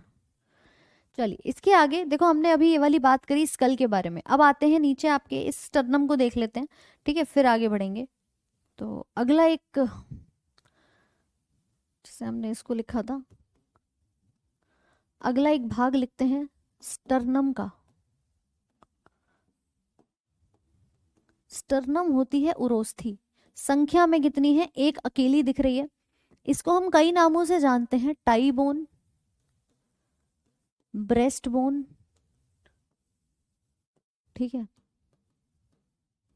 स्तन की हड्डी। और ये दिखाई कैसे देती है, ये बीच में ना कुछ इस आकार की नजर आती है। अब तुम्हें दिख रहा है कि ऐसा एक टाई जैसा शेप सा बना रखा है इसने, क्यों भाई, फेस बोन्स रौनक याद नहीं करने हैं। फेस बोन्स बहुत सारी होती है लेकिन अपने को याद नहीं रखनी है उसको, हमारे एग्जाम में इतना नहीं पूछा जाता। तो ये टाई के आकार की दिख रही है। दूसरा, चेस्ट वाले एरिया में पाई जाती है तो इसको ब्रेस्ट बोन भी कहते हैं, स्तन हड्डी भी कहा जाता है। हिंदी में इसका नाम क्या है, स्टर्नम है, शबनम नहीं है, स्टर्नम है, रोस्ती कहते हैं। एक अकेली दिखाई देती है। इसका काम क्या होगा, पीछे से ना पसलियां आती हैं, पीछे से पसलियां आ रही होती हैं, वो पसलियां आकर के इससे जुड़ जाती हैं। आपके पीछे जितनी भी पसलियां आ रही होंगी वो आकर के आगे की तरफ सीने पर इससे जुड़ जाती हैं। तो कुछ इस प्रकार से ये कनेक्ट करती है जितनी भी पसलियां हैं उनको आगे की तरफ से, क्योंकि ये पसलियां पीछे जाती हैं तो रीढ़ की हड्डी से कनेक्ट हो जाती हैं। ठीक है भाई, तो आप देख सकते हो जरा इधर कि इसका स्ट्रक्चर अगर हम देखें, देखो भाई दिख रही है सबको। तो ये वाली जो बीचों बीच में आपको नजर आ रही है ना, ये वाली हड्डी, और इससे क्या जुड़ रहा है, आकर के सारी पसलियां आपकी जुड़ती हुई नजर आ रही है। फ्रंट पे केवल एक हड्डी होगी, टाई का आकार इसका हमें यहाँ पर दिखाई दे रहा है, तो इसे हम नाम देते हैं स्टर्नम की हड्डी। ये आप कुछ इस प्रकार से भी यहाँ पर देख सकते हो। देखो जरा, ये जो शेप आपकी आ रही है, इन सब से क्या जुड़ रही है, हमारी ये पसलियां निकलती हुई नजर आ रही है। अब ये मत कहना ये पसलियां टूटी हुई हैं, थोड़ी ऐसी स्ट्रक्चर में होती हैं। तो ये कहलाता है हमारा एक स्टर्नम वाला भाग जिससे हड्डियां जुड़ी हुई नजर आ रही हैं। लेकिन इससे ना सिर्फ ऊपर की 7 रीढ़ की ये पसली जो होती है वही जुड़ती हैं। 12 जोड़ी होते हैं ना पसलियों के, लेकिन उसमें कितनी जुड़ती है, पहले से लेकर के 7वें वाले नंबर तक जुड़ती हैं। अभी समझेंगे कि कैसे दिखाई देती है। तो इसको हम नाम देते हैं स्टर्नम को टाई बोन, ब्रेस्ट बोन या अलग अलग नामों से यहाँ पर जानी जाती है। इसके बाद जब हम तीसरे भाग के बारे में बात करते हैं, जिसे कहा जाता है आपका रिब्स।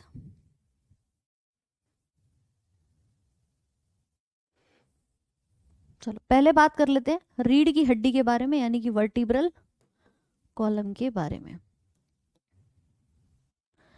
वर्टिब्रल कॉलम को हिंदी में कहते हैं कशेरुक।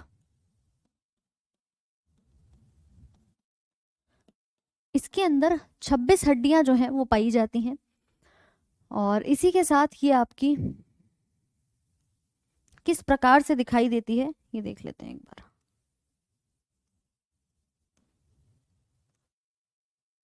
ये जो भाग आप देख रहे हो ना आपके बिल्कुल बैक साइड पर, कहते हैं ना मूवमेंट हो रहा है शरीर में, तो कैसे हो रहा है, किसकी मदद से हो रहा है, तो इसी रीढ़ की हड्डी की मदद से होता है। ये रीढ़ की हड्डी का काम क्या है कि आपकी बॉडी में इजी आगे, अप, फ्रंट, बैकवर्ड, साइडवर्ड थोड़ा बहुत मूवमेंट कराने में हेल्प करती है।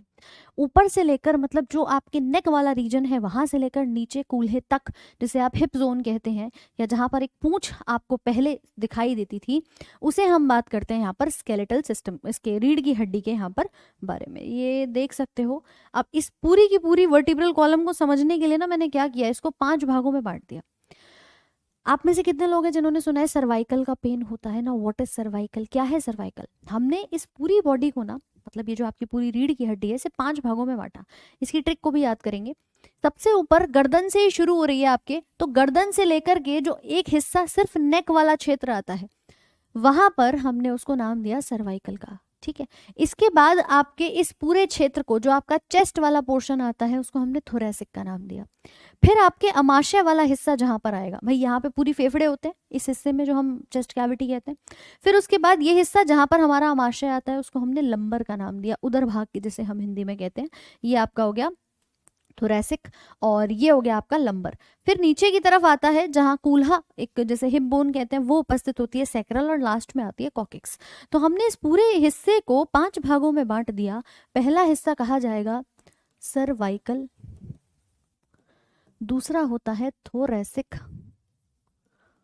ठीक है, इसे कहते हैं वक्ष गुहा, ये हो गई आपकी ग्रीवा। फिर आती है लंबर, उदर भाग। फिर आपका सैक्रल वाला भाग आता है और कॉकिक्स। तो CTLSC, यहाँ पर एक कोड से याद रखना, CTLSC, ये लास्ट में कॉकिक्स वो पूंछ वाला भाग आपका बन जाता है, जो कि पहले अगर हम बात करें ना, आपने कहा कि मैम हमारी हड्डियां जो है वो फ्यूज हो जाती हैं, बैकबोन में ज्यादा दर्द क्यों होता है? अरे इधर समझ लो जरा, बैकबोन ये है तुम्हारी, समझ लो पहले। एक बच्चा पैदा हुआ, जैसे हम कह रहे हैं कोई न्यू बॉर्न बच्चा आपको दिख रहा है, उसके अंदर अगर हम बात करें तो वहां पर ना हड्डियां ज्यादा होती हैं, 33 हड्डियां लगभग हमें दिखाई देती हैं। कितनी? लगभग 33 हड्डियां दिखाई देती हैं। लेकिन यही चीज जब हम बात करते हैं किसी एडल्ट के बारे में, किसी वयस्क के बारे में, तो यहाँ पर जो हड्डी रह जाती हैं वो कितनी रह जाती हैं? मात्र 26 रह जाती हैं।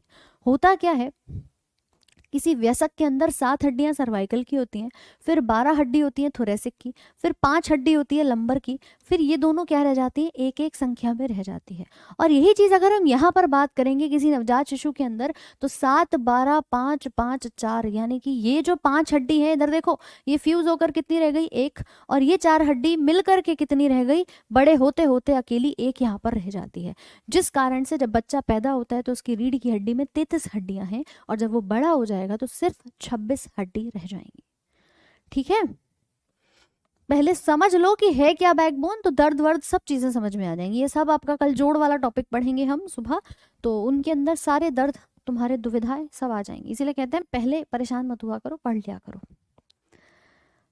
क्लियर है भाई सबको? तो cervical, thoracic, lumbar, sacral, coccyx याद कैसे रखोगे? सिर्फ एक कोड याद रखना, CTLSC 7 12 5 1 1। किसी भी वयस्क मनुष्य में 26 हड्डियों को याद करने का एक कोड याद रखेंगे, CTLSC 7 12 5 1 1। दुनिया भर के फोन नंबर याद रखते हो यार, एक ये याद कर लो। हाँ, CTLSC, चलो 7 12 5 1 1, 26 हड्डी हो जाएंगी। हमें बच्चे की हड्डी नहीं पूछता, पूछे तो आप बता दो कि 33 है। यहाँ पर ये वाली लास्ट की 5 हड्डी होती है, 4 होती है, ये मिलकर के एक अकेली रह जाती है, पूंछ गायब हो जाती है। तो तब बनती है हमारी टोटल 26 बोन्स। लिख लेंगे इसको फटाफट से, लिख लो भाई जल्दी से। एक अगर आप रीढ़ की हड्डी को देखोगे ना, कुछ ऐसे सॉकेट सा बना हुआ नजर आता है, इस प्रकार का एक सॉकेट। ऐसी बहुत सारी आपस में क्या होती है? जुड़ी हुई नजर आती है। इस तरह से पूरी एक लंबी चेन आपकी बन जाती है। ये तो अभी हमने 33 से 26 देखी है, ऐसे बहुत सारी अलग अलग हिस्से में हड्डियां होती हैं जो आपकी 300 से कट करके कम होकर फ्यूज होकर 206 ही रह जाती हैं। कोई डाउट किसी के मन में यहाँ तक रीढ़ की हड्डी में?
चलो सब कुछ क्लियर है? मैम लास्ट वाला वर्ड क्या लिखा है भाई? लास्ट वाला कॉकिक्स है, ठीक है, COCCYX। ये सैक्रल हो गया आपका, त्रिक भी इसको हम यहाँ पर कहते हैं, ठीक है। सैक्रम की हड्डी होती है, लंबर उधर भाग है, थोरैसिक वक्ष है, सर्वाइकल ग्रीवा वाला भाग यहाँ पर दिख रहा है। तो कॉकिक्स पूंछ वाली हड्डी आपको दिख रही है, ये पूंछ कही जाती है। तो CTLSC हमने इसके पहले नाम से शुरू किया, CTLS और C, 7 12 5 1 1 करेक्ट है। लास्ट पॉइंट COCCYX, ठीक है आरुषि? तो बेटा ये होती है हमारी टोटल मिला करके इस 26 हड्डियों की कहानी। स्टर्नम में हमने एक देख ली, अब बचता क्या है मैम? अब बचता है हमारा पसलियों वाला भाग, यानी कि हमारी जो पसलियां पाई जाती हैं। तो नेक्स्ट भाग जो हम लिखेंगे वो लिखेंगे रिब्स के बारे में। रिब्स यानी कि पसली। मैंने कहा कितनी है, 12 जोड़ी है। 12 जोड़ी मतलब संख्या में 24 हड्डियां पाई जाएंगी। अब ये जो 24 हड्डी है या ये जो 12 जोड़ी हम देख रहे हैं ना, एक पसली का स्ट्रक्चर होता है कुछ ऐसा, ठीक है। एक तरफ से ये भाग है, एक तरफ से ये भाग है। हमने अभी पढ़ा था कि हमारी रीढ़ की हड्डी जो होती है उसमें कुछ ऐसे ढांचे से सांचे से बने हुए होते हैं, इस टाइप के। तो होता क्या है कि जब ये हमारी पसली जाएगी और जाकर के किससे जुड़ती है, पीछे की तरफ वर्टिब्रल कॉलम से, ठीक है। और ये वाला हिस्सा किससे जाकर के जुड़ता है, स्टर्नम से आकर के जुड़ जाता है, यानी कि उरोस्थी से। तो मैं तो ये कह सकती हूँ कि यार इसके तो 2 सिर हैं, ये पीछे भी जुड़ रही है और आगे भी जुड़ रही है। क्यों भाई, ये पीछे भी जुड़ रही है और आगे भी जुड़ रही है, तो इसीलिए हम इसको कहते हैं कि इसके पास क्या है, 2 सिर हैं। बाई सिफेलिक, याद करो सिफेलिक वर्ड लिखवाया था तुम्हें ब्रेन के लिए, तो बाई मतलब 2, जिसके पास क्या होते हैं, 2 सिर यहाँ पर पाए जाते हैं। सिर कितने हैं इसके पास, 2 पाए जाते हैं। एक तरफ ये है और एक तरफ ये है, ये जाकर के आपके इस ढांचे में आकर के जुड़ गई है। क्लियर हो रही है कहानी। तो ये पसलियां जो होती है ना हमारी, इनको हमने 3 भागों में बांटा। इनको हमने 3 भागों में बांटा। देखो कैसे बांटा, यहां तक तो अपन सब समझ चुके हैं। जरा इस ढांचे को देखो, ये जो आप देख पा रहे हो बीच में स्टर्नम है, पीछे की तरफ से क्या आ रही है, जिसको हम कहते हैं आपकी वर्टिब्रल कॉलम। दिख रहा है, समझ में आ रहा है कि नहीं आ रहा, हाँ भाई समझ में आ रहा है कि नहीं आ रहा। तो मैम ये जो हमारी रीढ़ की हड्डी है ना पीछे की तरफ, वर्टिब्रल कॉलम जो है, इससे हमारी पूरी की पूरी पसलियां जो हैं वो जुड़ी हुई हैं, एक तरफ और दूसरी आगे की तरफ जुड़ रही हैं। तो ये पसलियां आप देख पा रहे हो, 1 2, इधर देखो जरा संख्या, नंबर 1 2 3 4 5 6 और 7। क्या मुझे 7 ही हड्डी दिख रही है जो मेरे स्टर्नम से जुड़ रही है? क्यों भाई, सबको 7 दिख रही है या सिर्फ मुझे ही दिख रही है, जल्दी से बताओ। पहली, दूसरी, तीसरी, चौथी, पांचवी, छठी और सातवीं, ये सब क्या है, हमारी इस वाली डायरेक्ट बोन से जुड़ी हुई है। उसके बाद ये पीछे देखो 8 9 और 10, ठीक है। 10 इधर और इधर दोनों तरफ है, जोड़ी में बात कर लेंगे तो 10 की हो गई। पीछे ये निकल रही एक ये और एक ये, जिसे हम कहते हैं एक नंबर 11 और नंबर 12, एक ये नंबर 11 और नंबर 12। देख पा रहे हो कि नहीं, टोटल कितनी हो गई, 12 हो गई। टोटल कितनी है, 12 है। स्टर्नम मतलब होती है उरोस्थी, जो हमने ये वाली टाई बोन की बात करी, ये हमारी स्टर्नम कही जाती है। इसको जरा हम और इजीली क्लियरली देखना पसंद करें तो देखो, इस ढांचे को देखो और समझो कि ये कहलाता है हमारा पूरा का पूरा रिब केज, पसलियों का ढांचा। और इस ढांचे में हम क्या क्या चीजें देख पा रहे हैं, देखो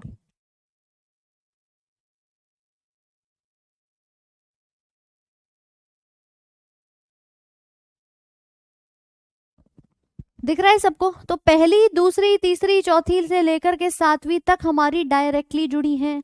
तो मैम हमने ना इनको कैसे विभाजित किया, हमने कहा नंबर पहली से लेकर के और 7वीं तक सच्ची पसली है, ट्रू रिब्स हैं। ट्रू रिप्स का मतलब क्या होता है, यानी कि सच्ची पसली का मतलब क्या होता है। देखो भाई, किसी का काम जो है वो पूरा काम करे तो उसको सच्चा कहते हैं ना, सच्चा मित्र है। इस पसली का काम है आगे से आपके स्टर्नम से जुड़ना और पीछे रीढ़ की हड्डी से जुड़ना। तो ये जो पहली 7 होती है ना, ये प्रॉपर अपना काम कर रही है, इसीलिए सच्ची हैं। ये आगे स्टर्नम से जुड़ी है, पीछे रीढ़ की हड्डी से जुड़ी है। लेकिन इसके बाद जो हमारी नंबर 8 9 और 10 आती है ना, इन्हें हम कहते हैं झूठी पसलियां, फॉल्स रिब्स, झूठी पसली। आप बोलोगे मैम झूठी क्यों, इन्होंने कौन सी बेवफाई निभा दी। तो देखो भाई ये झूठी क्यों है, क्योंकि पीछे तो ये सारी की सारी, पीछे तो पूरी की पूरी 12 जो है वो आपकी जुड़ी हुई है आपके कशेरुक स्तंभ से, रीढ़ की हड्डी से, लेकिन आगे की तरफ नहीं है। आगे आप जरा इन ढांचों को देख सकते हो यहाँ पर। तो ये जो नंबर 8 9 और 10 है, ये किससे जुड़ रहा है, 7वें वाले से जाकर के जुड़ रहा है, डायरेक्टली इससे नहीं जुड़ रहा, सीधे सीधे स्टर्नम से नहीं जुड़ा। किससे जुड़ा है, 7वीं पसली से जुड़ा हुआ है। इसीलिए हम इन तीनों को कहते हैं बेवफा है भैया, इनका काम स्टर्नम से जुड़ना था बट ये नहीं जुड़ी है, इसीलिए इनको झूठी पसली कहा जाता है। क्या मेरी बात सबको समझ में आ रही है कि नहीं आ रही है, एक बार फटाफट से बता दो। देखो ये 8 9 और 10 किससे जुड़ रही है, 7वीं वाली से। क्या ये जुड़ रही है अपने आप स्टर्नम से, नहीं जुड़ रही, इसीलिए इनको कहा जाता है झूठी पसलियां। ठीक, लेकिन ये आखिरी में जो 2 दिख रही है ना, देखो इधर आखिरी वाली 2 तो कहीं से भी नहीं जुड़ी, केवल पीछे की तरफ जुड़ी हुई दिख रही है। ये केवल कहाँ जुड़ रही है, पीछे की तरफ। देख पा रहे हो रीढ़ की हड्डी से। आगे क्या है, ये खाली दिख रही है, मतलब ये तैर रही है, क्योंकि आगे इनका कोई कनेक्शन नहीं है, इसीलिए इनको कहा जाता है तैरती हुई पसलियां या फ्लोटिंग रिब्स। कई बार आपने ये भी सुना होगा कि व्यक्ति की कहीं चोट लग गई, गिर गया, एक्सीडेंट हो गया, कुछ भी हो गया किसी के, और उसकी पसलियां काटनी पड़ गई, तो वो यही वाली दो पसली होती हैं, क्योंकि अगर ऊपर की कटेंगी तो भैया पूरा सिस्टम खराब। नीचे की दो होती हैं कि अगर गलती से कहीं चोट लग जाए तो इनमें आपकी जो ऑपरेशन के बाद निकाल दिया जाता है वो ये हिस्सा होता है। ठीक है, तो इसे नीचे वाली दोनों पसलियों को क्या नाम देते हैं? फ्लोटिंग रिब्स या तैरती हुई पसली। कौन सी है? संख्या में नंबर 11 और नंबर 12। तो ये आपके पूरे 12 जोड़ी पसलियों के समझ में आए कि नहीं आए? अब मुझे एक बार फटाफट से बता दो। तैरती हुई पसली, सच्ची, झूठी और तैरती हुई पसली, कुल मिलाकर के कितनी हो गई? 12 जोड़ी। 12 जोड़ी इसका मतलब 24 बोट्स। हाँ भाई, हाँ कि ना? समझे कि नहीं समझे? कोई दुविधा मन में? बहुत ज्यादा टफ लग रहा हो ऐसा तो नहीं है? मैम नाइट में यही कंकाल दिखेगा। अरे इतना डरते क्यों?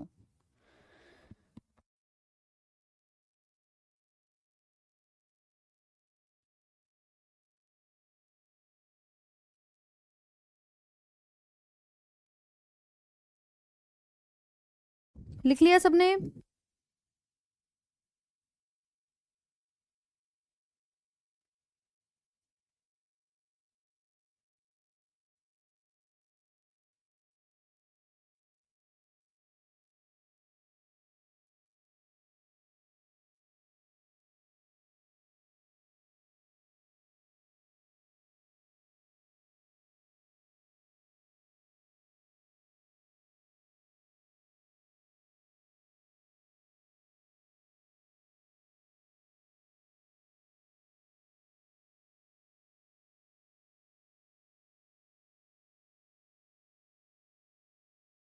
चलो भाई लिख लिया है मैम। 11 और 12 बॉडी।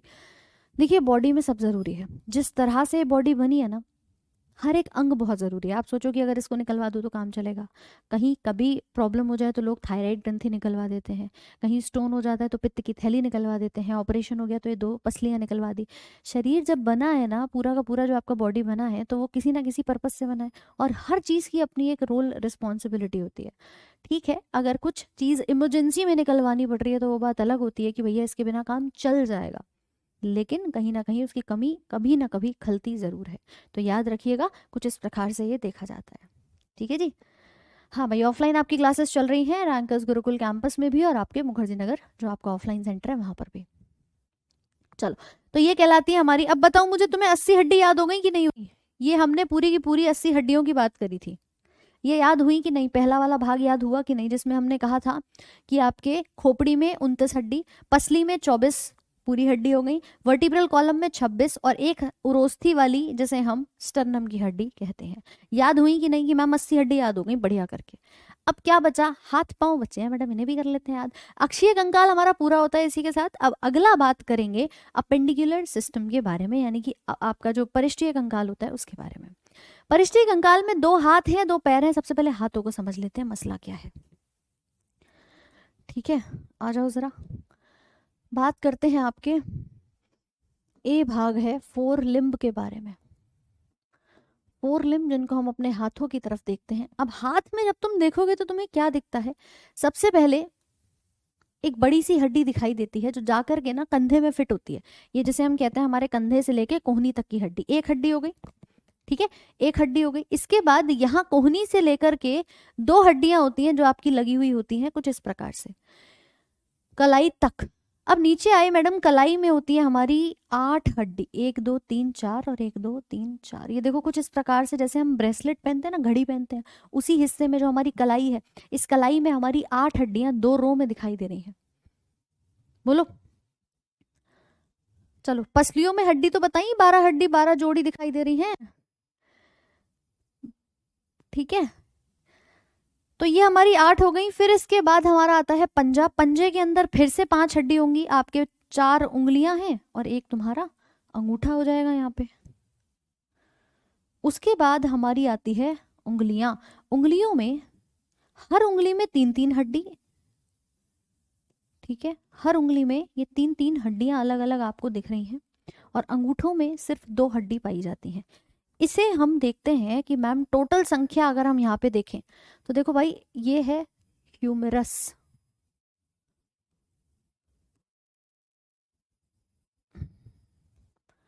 ठीक है, इसे कहते हैं ह्यूमरस। कितनी हड्डी है? एक है। फिर उसके बाद एक हड्डी आपकी अल्ना हो जाती है एक संख्या में, और दूसरी वाली को हम रेडियस कहते हैं। एक ये हो गई। अब आता है ये वाला भाग जिसे हम कहते हैं कार्पल। कार्पल यानी कि हमारे कलाई में मौजूद 8 हड्डी। कितनी है? 4 ऊपर 4 नीचे, ऐसे 2 रो बने हुए हैं। फिर ये 5 हमारे जो हिस्सा दिख रहा है, इसको पंजे वाली हड्डी मेटाकार्पल कहा जाता है। मेटाकार्पल। देखो इतना सिंपल जो है ना, इसको हम यहाँ पर बना लेंगे कि आपको टफ नहीं लगेगा।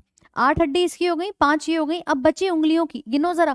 3 3 3, मतलब 3 3 हड्डी चारों उंगलियों में है, और 2 हड्डी तुम्हारे अंगूठों में है। तो कुल मिला के ना इनको हम नाम देते हैं फैलेंज। उंगली की हड्डी को हमेशा फैलेंज का नाम दिया जाता है। कितनी है संख्या में? 14।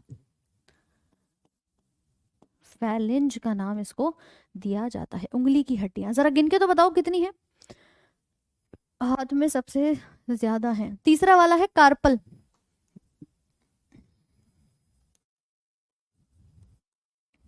कलाई की हड्डी होती है कार्पल। अब देखो, एक और एक, 2 और एक, 3 3, और आपकी 8 5 14, टोटल मिला के हो गई 30 हड्डी।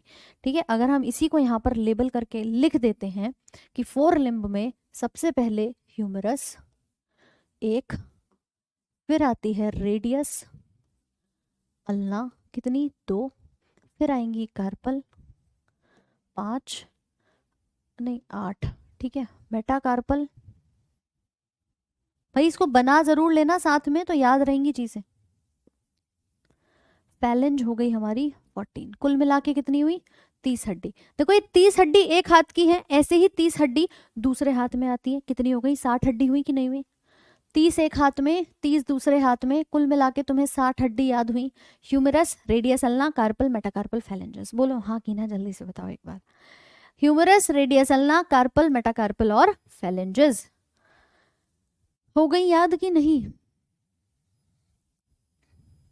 चलिए, थर्ड वाला है आपका कार्पल, जिसे हम कलाई की हड्डी कहते हैं, जो कलाई में आपके पाई जाती है।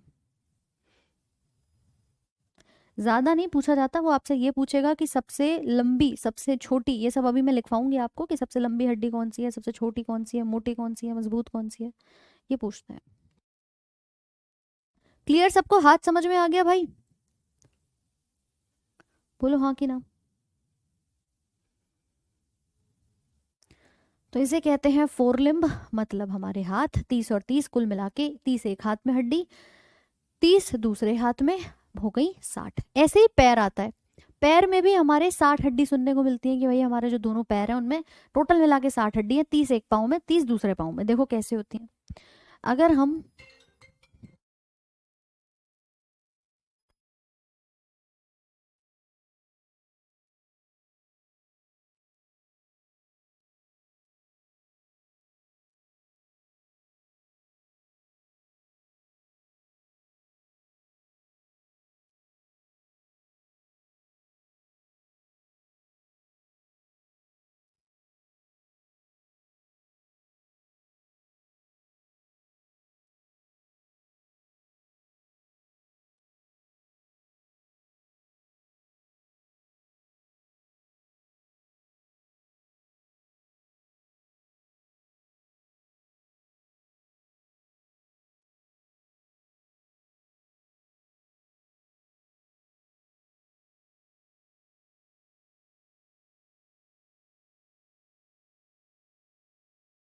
चलो क्लियर है यहाँ तक। अगला हेडिंग डालेंगे फोर लिम्ब का, वो हाइंड लिम्ब का आपके।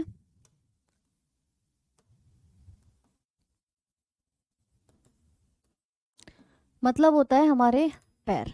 अब पैर में कुल मिला के 60 हड्डियां होती हैं। देखेंगे जरा कैसे पाई जाती है।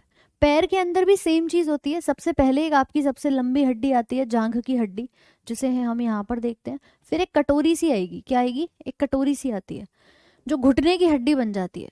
फिर यहाँ से आपकी वापस से 2 हड्डियां निकलती हैं। ठीक है, फिर आता है आपका टखना, 1 2 3 5 6 और एक ये 7। फिर यहाँ से आपका पैर का जो पंजा है वो निकल कर के तैयार होता है कुछ इस प्रकार से, 1 2 3 4 और 5। और यहीं से हमारी जो पैर की उंगलियां हैं वो भी कुछ सेम तरीके से निकलती हैं जैसे हाथ की थी, ऐसे ही पैर की भी नजर आएंगी। अब देखो लेबल करते हैं इसको फटाफट से। ये जो भाग दिख रहा है सबसे पहली हड्डी से हम कहते हैं आपका फीमर। फीमर यानी कि जांघ की, जिसको आप थाई बोन भी कहते हो।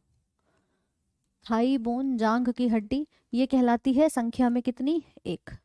फिर ये जो घुटने में कटोरी पाई जाती है ना, इसे कहते हैं पटेला। पटेला कितनी है? 1 है। फिर ये जो 2 हड्डी देख पा रहे हो, फीमर, पटेला, इसके बाद आती है एक टिबिया और एक फिब्यूला। टिबिया भी 1 है, फिब्यूला भी 1 है, ठीक है। फिर जो आएंगी उनको हम नाम देते हैं आपकी, जैसे हाथ की कलाई को हमने क्या कहा था? हाथ की कलाई को हमने कहा था कार्पल। ऐसी पैर के पंजे को, जो पैर के अंदर ये पंजा कह लो, या जो इसका टखना हम यहाँ पर देखते हैं, एड़ी जिसे आप कहते हो, उसे कहते हैं टार्सल। पैर में टार्सल है, हाथ में कार्पल था। तो ये जो आप देख पा रहे हो ना अलग अलग सी हड्डियां, इन्हें हम कहते हैं टार्सल। और ये टार्सल कितनी होती है? ये होती है 7। कितनी होती है? 7। फिर नीचे की तरफ जो आएंगी उन्हें कहते हैं मेटाटार्सल, जैसे वहां मेटाकार्पल बन गई थी। ये भी कितनी है? 5। और नीचे की तरफ क्या है? फैलेंज है, मतलब पैर की उंगलियां हैं। और ये भी कितनी है हमारी? 14 दिखाई दे रही हैं, मेटाटार्सल।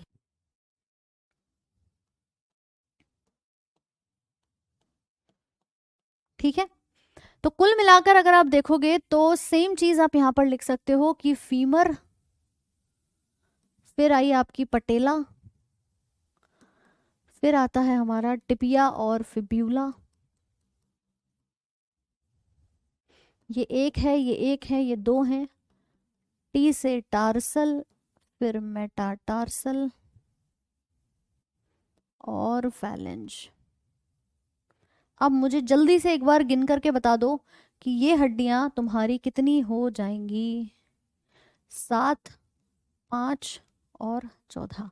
आपने कहा मैडम 30 हो जाएंगी, यानी कि 30 एक पाँव में और 30 तुम्हारे दूसरे पाँव के अंदर। कुल मिला के कितनी हो गई आपकी? 60 हड्डी हो गई। मैम ये नाम कैसे याद होंगे? देखो नाम ना सिर्फ और सिर्फ हम यहाँ पर क्या कर सकते हैं, प्रैक्टिस के साथ याद करेंगे, और नाम ज़्यादा याद नहीं करने। एक्सियल स्केलेटन में तो हमने देख लिया जो जो जुड़ा हुआ है, तो तुम खुद सोचोगे कि अच्छा हमारा स्कल जुड़ा है, आगे एक स्टर्नम जुड़ी है, पीछे की तरफ रीढ़ की हड्डी है, बीच में पसलियां लगी हुई हैं, तो ये सब हमारे अक्षीय कंकाल में हो गए। अपेंडिकुलर में हाथ पाँव की हड्डी याद करनी है। हाथ में शुरुआत होती है ह्यूमरस से, ह्यूमरस के बाद आती है रेडियस अल्ना, फिर कार्पल, मेटाकार्पल और फैलेंजस। कार्पल और मेटाकार्पल कलाई में हाथ से याद रखेंगे, और टार्सल टखने से पैर में याद रखेंगे कि अगर फीमर हमारी जांघ की हड्डी है, घुटने का जो गोल गोल सी हमारी कटोरी होती है घुटने के अंदर, उसे पटेला कहते हैं। फिर नीचे टिबिया फिब्यूला आएगी, फिर टार्सल, मेटाटार्सल और फैलेंजस। सेम चीज है, बहुत ही सिंपल है। 30 हड्डी आपके पैर में, एक में, 30 दूसरे पैर में। तो अब मुझे एक बात बताओ, अक्षीय कंकाल की 80 हड्डी और 120 हड्डी हाथ और पाँव की याद हो गई, मतलब 200 हड्डी तो तुमने झटपट याद कर ली कि नहीं? हुई याद कि नहीं? अब बची कितनी है मैम? 6 हड्डी बची हैं खाली, उन्हें भी देख लेते हैं। लिख लो इसको जल्दी से एक बार फटाफट से, पीडीएफ मिल जाएगी उसको कर लेना। निखिल इससे नर्सिंग आर्मी में भी दे सकते हैं, दे सकते हैं, लेकिन थोड़ा सा जो आपका पीवाईक्यू है उनसे जरूर देख लेना। मेटाटार्सल कहाँ है फिगर में? ये तो नहीं 5, 1 2 3 4 5, ये वाला हिस्सा, ठीक है। ये रहा मेटाटार्सल का, ठीक है आरुषि। कल सुबह क्लास होगी सेम टाइम 7 बजे। आज तो हमने हड्डियां समझ ली हैं, कल हम जोड़ समझेंगे कि जितने भी हमारे जोड़ होते हैं ना, जॉइंट्स होते हैं जो इन हड्डियों को जोड़ करके रखे हुए हैं, वो कौन कौन से होते हैं।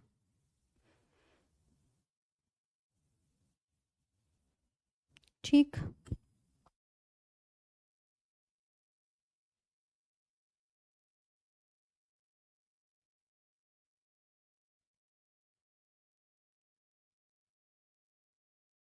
बड़े आगे तो हाथ और पैर समझ में आ गए, यानी कि 120 हड्डियां समझ में आ गई।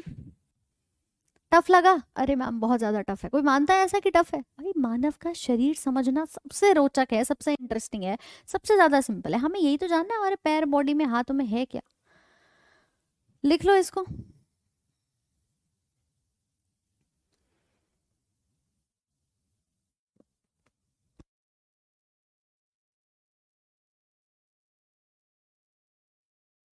बात नहीं मीनाक्षी, एक बार अगर आप पीछे का इंट्रोडक्शन देख लेना और उसके बाद आज वाले सेशन से आप शुरू कर सकते हो। बोन का नाम क्वेश्चन में बिल्कुल आता है, पूछ लेता है कि आपके हाथ में हड्डी कौन सी है, घुटने की हड्डी को क्या कहते हैं। ठीक है, तो इन टोटल आपसे पूछ लिया जाता है। मेटाटार्सल हड्डी का नाम है ना।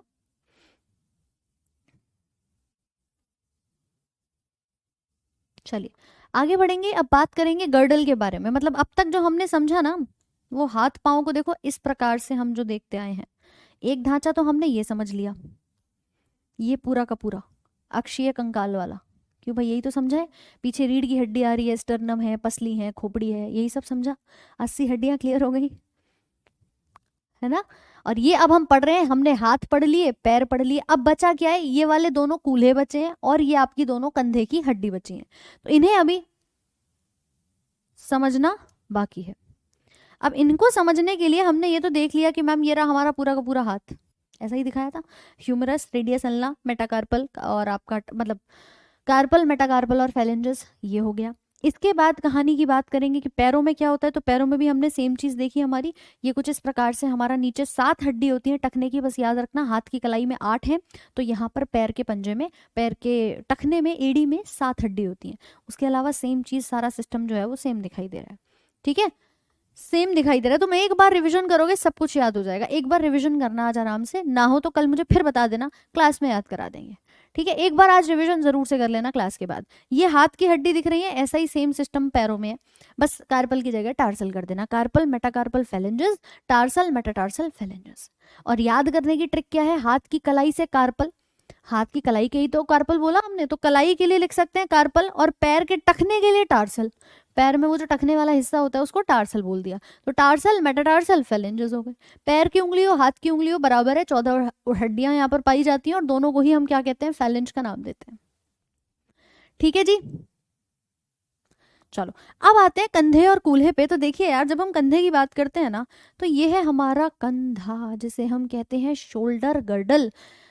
हमेशा आपने एक चीज सुनी होगी कि हंसली की हड्डी एक होती है ना, यहाँ पर हमारे कंधे में हंसली की हड्डी, लड़कियां ब्यूटी बोन कहती हैं उसको, कि भाई पतले हो जाएं, नेगेटिव में फिगर चले जाए, है ना, वो आपका इस वाली हड्डी जो है वो दिखनी चाहिए, वो ब्यूटी बोन। ये आती है ऊपर की तरफ, ये ऊपर जो आप देख पा रहे हो, और नीचे ये हमारी एक ट्राइंगल सी हड्डी होती है, सपाट सी हड्डी होती है, जहां हमारे हाथ की हड्डी जाके फिट होती है। इधर देखो, ये आप देख रहे हो ना, पीछे ट्राइंगल सा नजर आ रहा है, इसमें ये हाथ जाकर के जुड़ जाता है। तो कंधे में 2 हड्डी होती हैं, 2 एक कंधे में, 2 दूसरे कंधे में। ठीक है, 2 कंधे में जो हड्डी आपको दिख रही है उसमें एक तो ये ट्राइंगल वाली बोन दिख रही है, दूसरी ऊपर से आती हुई ये सपाट सी हड्डी नजर आ रही है, जिसको हम ब्यूटी बोन कहते हैं, हंसली कहते हैं। तो देखो जरा इसको, कुछ इस प्रकार से ये आपको ढांचा नजर आता है।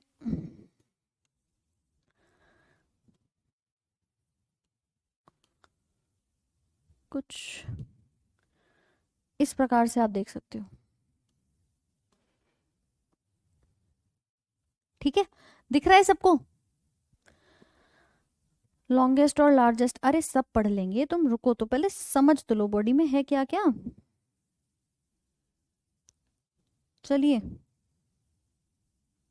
मैम लेग पे जैसे पटेला है वैसे हैंड पे नहीं होता। तुम्हें हाथ में दिखता है कहीं पटेला है? घुटने में तो हड्डी अलग से होती है। चलो पहले पूरी बॉडी की हड्डियों को जान लो, फिर छोटी बड़ी मोटी लंबी सब समझेंगे। ठीक है, तो श्रीतम प्रसाद थोड़ा सा रुकेंगे। चलो ये क्लियर हो गया है, अब आगे बढ़ते हैं और समझते हैं हमारे किसके बारे में, शोल्डर गर्डल के बारे में। तो अगली एक हेडिंग डाल देंगे सुंदर सी, जहां हम शोल्डर, या आप लिख सकते हो उसको पेक्टोरल गर्डल, पेक्टोरल गर्डल, जिसको हमने कहा कंधा। ठीक है, शोल्डर का नाम हमने इसको दिया। अभी शोल्डर में कितनी हड्डी मैंने बताई, 2 हड्डी होती हैं आपके, एक तरफ 2 होती हैं, दूसरी तरफ कुल मिलाकर 4 हड्डी तुम्हारी पाई जाएंगी। कैसे पाई जाएंगी? एक हड्डी तो होती है ऐसे ट्राइंगल सी, और दूसरी लगी होती है इसके ऊपर इस प्रकार से, जिसमें एक एक का नाम लिख लेना। इसे कहते हैं आपका स्कैप्यूला, और इसे कहते हैं क्लेवाइकल। ये हंसली की हड्डी होती है एक, और ये आपका होता है जिसे हम कहते हैं शोल्डर ब्लेड।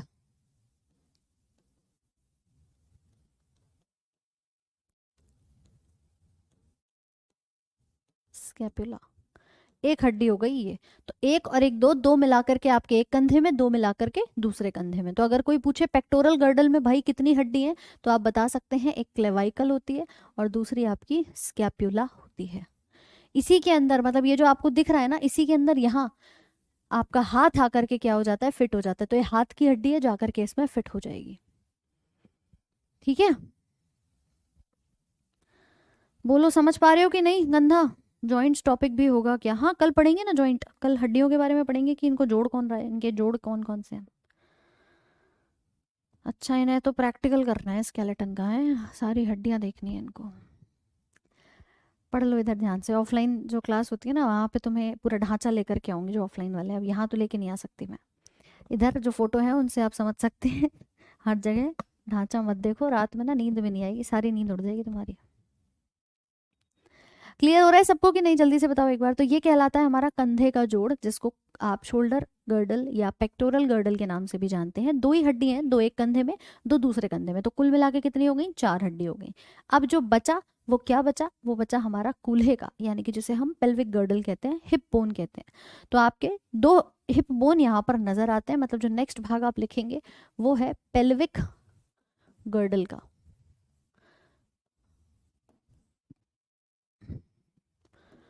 जिसे कहा जाता है कूल्हे का जोड़ या फिर हिप बोन।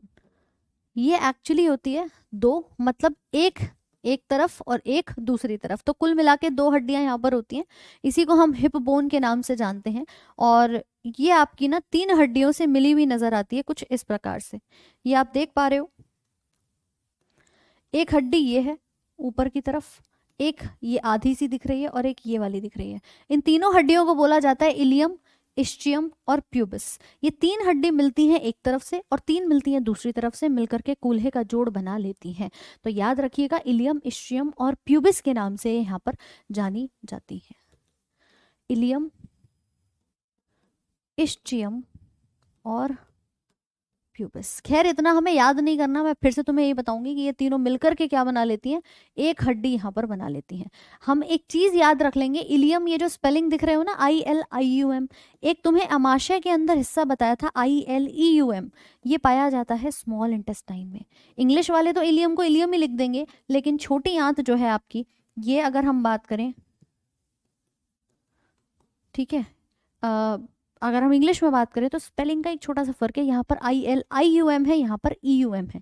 हिंदी में समान है, हिंदी में समान है, लेकिन इंग्लिश में थोड़ा सा अंतर यहाँ पर रहेगा। तो ये तीनों मिलकर के एक हड्डी बनाती है, दूसरी समान दूसरी तरफ हो जाएगी और मिलकर के कूल्हे का जोड़ यहाँ पर बन गया। ठीक है मैम, आप स्केलेटल देखिए। हाँ भाई बिल्कुल, स्केलेटल भी देखें, स्केलेटल पे काम भी कराए। चलो अब इधर तुम ध्यान दे लो कि ये सारी आपका पूरा एक पोस्टमार्टम हो गया 206 हड्डियों का। मुझे बताओ याद हुआ कि नहीं हुआ? मतलब कंधे की 2 और आपके दूसरे कंधे की 2, कुल मिला के 4, कूल्हे में 2, टोटल हो गई 6 हड्डी। हाथों और पैरों को मिला के 120। तो फिलहाल हमने पूरी 206 हड्डियां जो शरीर में पाई जाती हैं उनका अध्ययन कर लिया है। जॉइंट्स टॉपिक को हम कल बात करेंगे, यानी कि कल पढ़ेंगे। कल आपका जो जोड़ वाला हिस्सा है उन्हें हम यहाँ पर कवर करेंगे कि जोड़ यानी कि जितने भी जॉइंट्स होते हैं हमारी बॉडी के अंदर वो कैसे कैसे काम करते हैं।